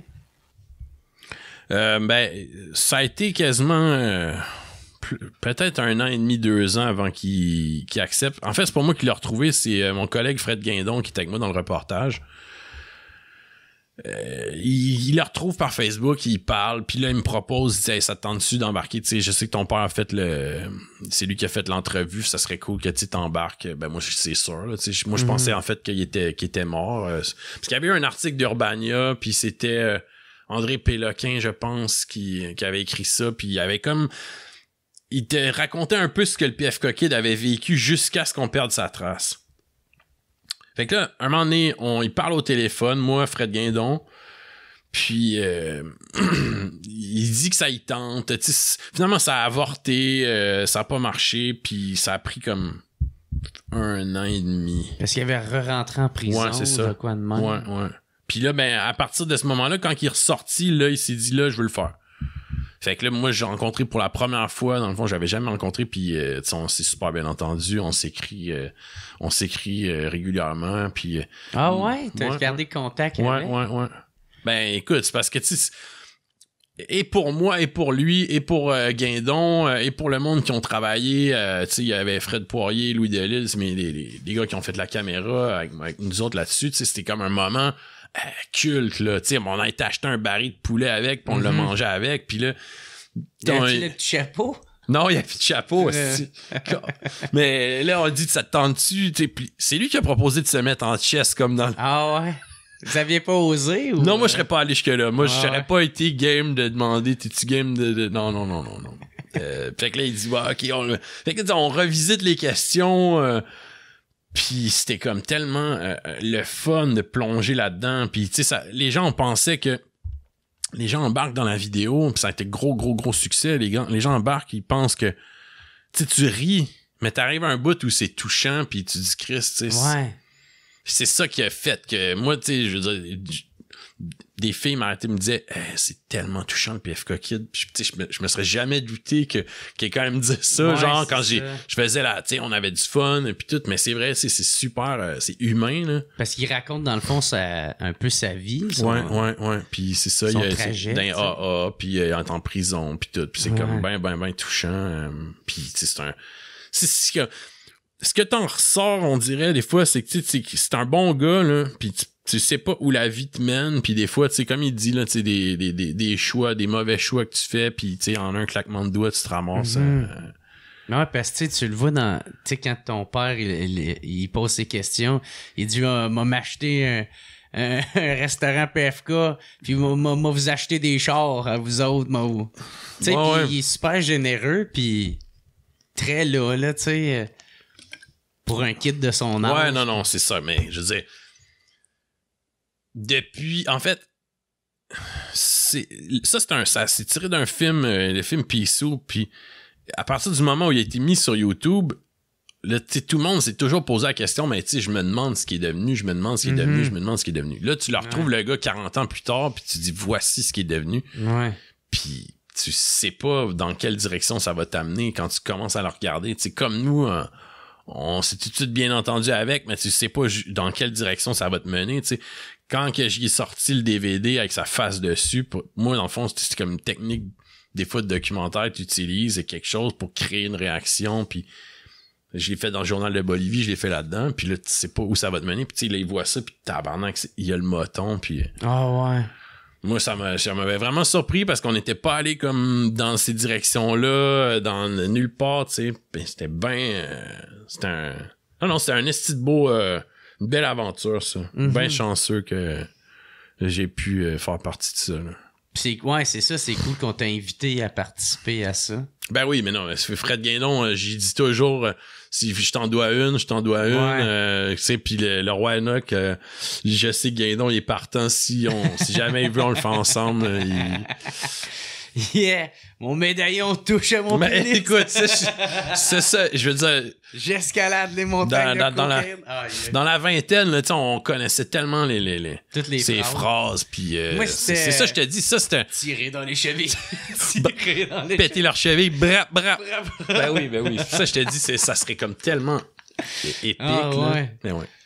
Deux pas en arrière, lève ton fusil, allons-y! C'est merde. Hey man, c'était vraiment cool, je te remercie beaucoup. Thank you, man. Puis merci pour le livre. Ben écoute, j'espère que tu pourras le lire d'un bout à l'autre sans avoir des maux de tête. Sans saigner du nez. C'est ça, c'est le segment de nez, toi. Non, mais c'est super cool, mon gars. Puis combien de temps ça fait? Hein? Ça va faire 1h52. Chris, c'est pas pire. Ouais. Si t'as de quoi plugger, y a-tu de quoi que t'aimerais plugger? Non, j'ai pas... les gens, s'ils veulent... tu sais, toutes les affaires que j'ai dit qui sont disponibles gratuitement, le monde, ils ont juste à chercher un peu, mais tu vas mettre les liens, tu sais, Just Watch Me, Gaétan, Reddy Chartrand.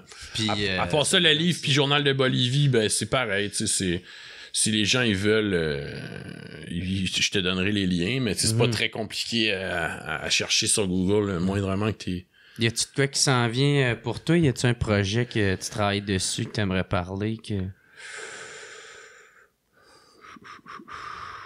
Ben, c'est drôle, j'en ai plein, j'ai plein d'affaires, mais je travaille avec ma mère sur un livre de photos, album Falardeau sur mon père, qui est comme une biographie de mon père, mais par les images, avec... Ben, il y a des textes que nous, on a écrits aussi. Il y a des textes que des gens ont écrits comme Bernard Raymond, Sylvie Drapeau et tout. Il y a ça qui devrait paraître à l'automne. Il y a, j'ai travaillé, je fais encore du contenu pour 24 heures. J'ai un projet qui va finir par sortir à l'automne aussi, qui est comme un gros truc. Je peux pas trop en dire plus là-dessus, mais rester à l'affût. Puis sinon, ben, c'est ça. J'ai pas encore de projet de film docu qui est sur les rails, mais ici et là, je pitch des idées. Puis c'est ça. Peut-être qu'un jour, j'aurai mon podcast, qui sait. Ouais. Je t'inviterai. Ben ouais, tabarnak. Tu m'inviteras, on va venir te parler du livre. Ouais, là, je suis rendu à moitié, là. Peut-être du livre que tu auras écrit. Ouais, exact. Ouais. Mais hey, merci pour vrai, mon gars, puis je te souhaite tout le meilleur des merci beaucoup, merci à toi, c'était bien le fun. Je suis comme c'était vraiment cool. Voir la bouche desséchée, j'ai parlé beaucoup. Ben, c'est bien correct. Thank you tout le monde, merci d'avoir écouté, on se revoit la semaine prochaine, puis ciao tout le monde. It's the What's Up Podcast. What's Up Podcast. What's Up Podcast.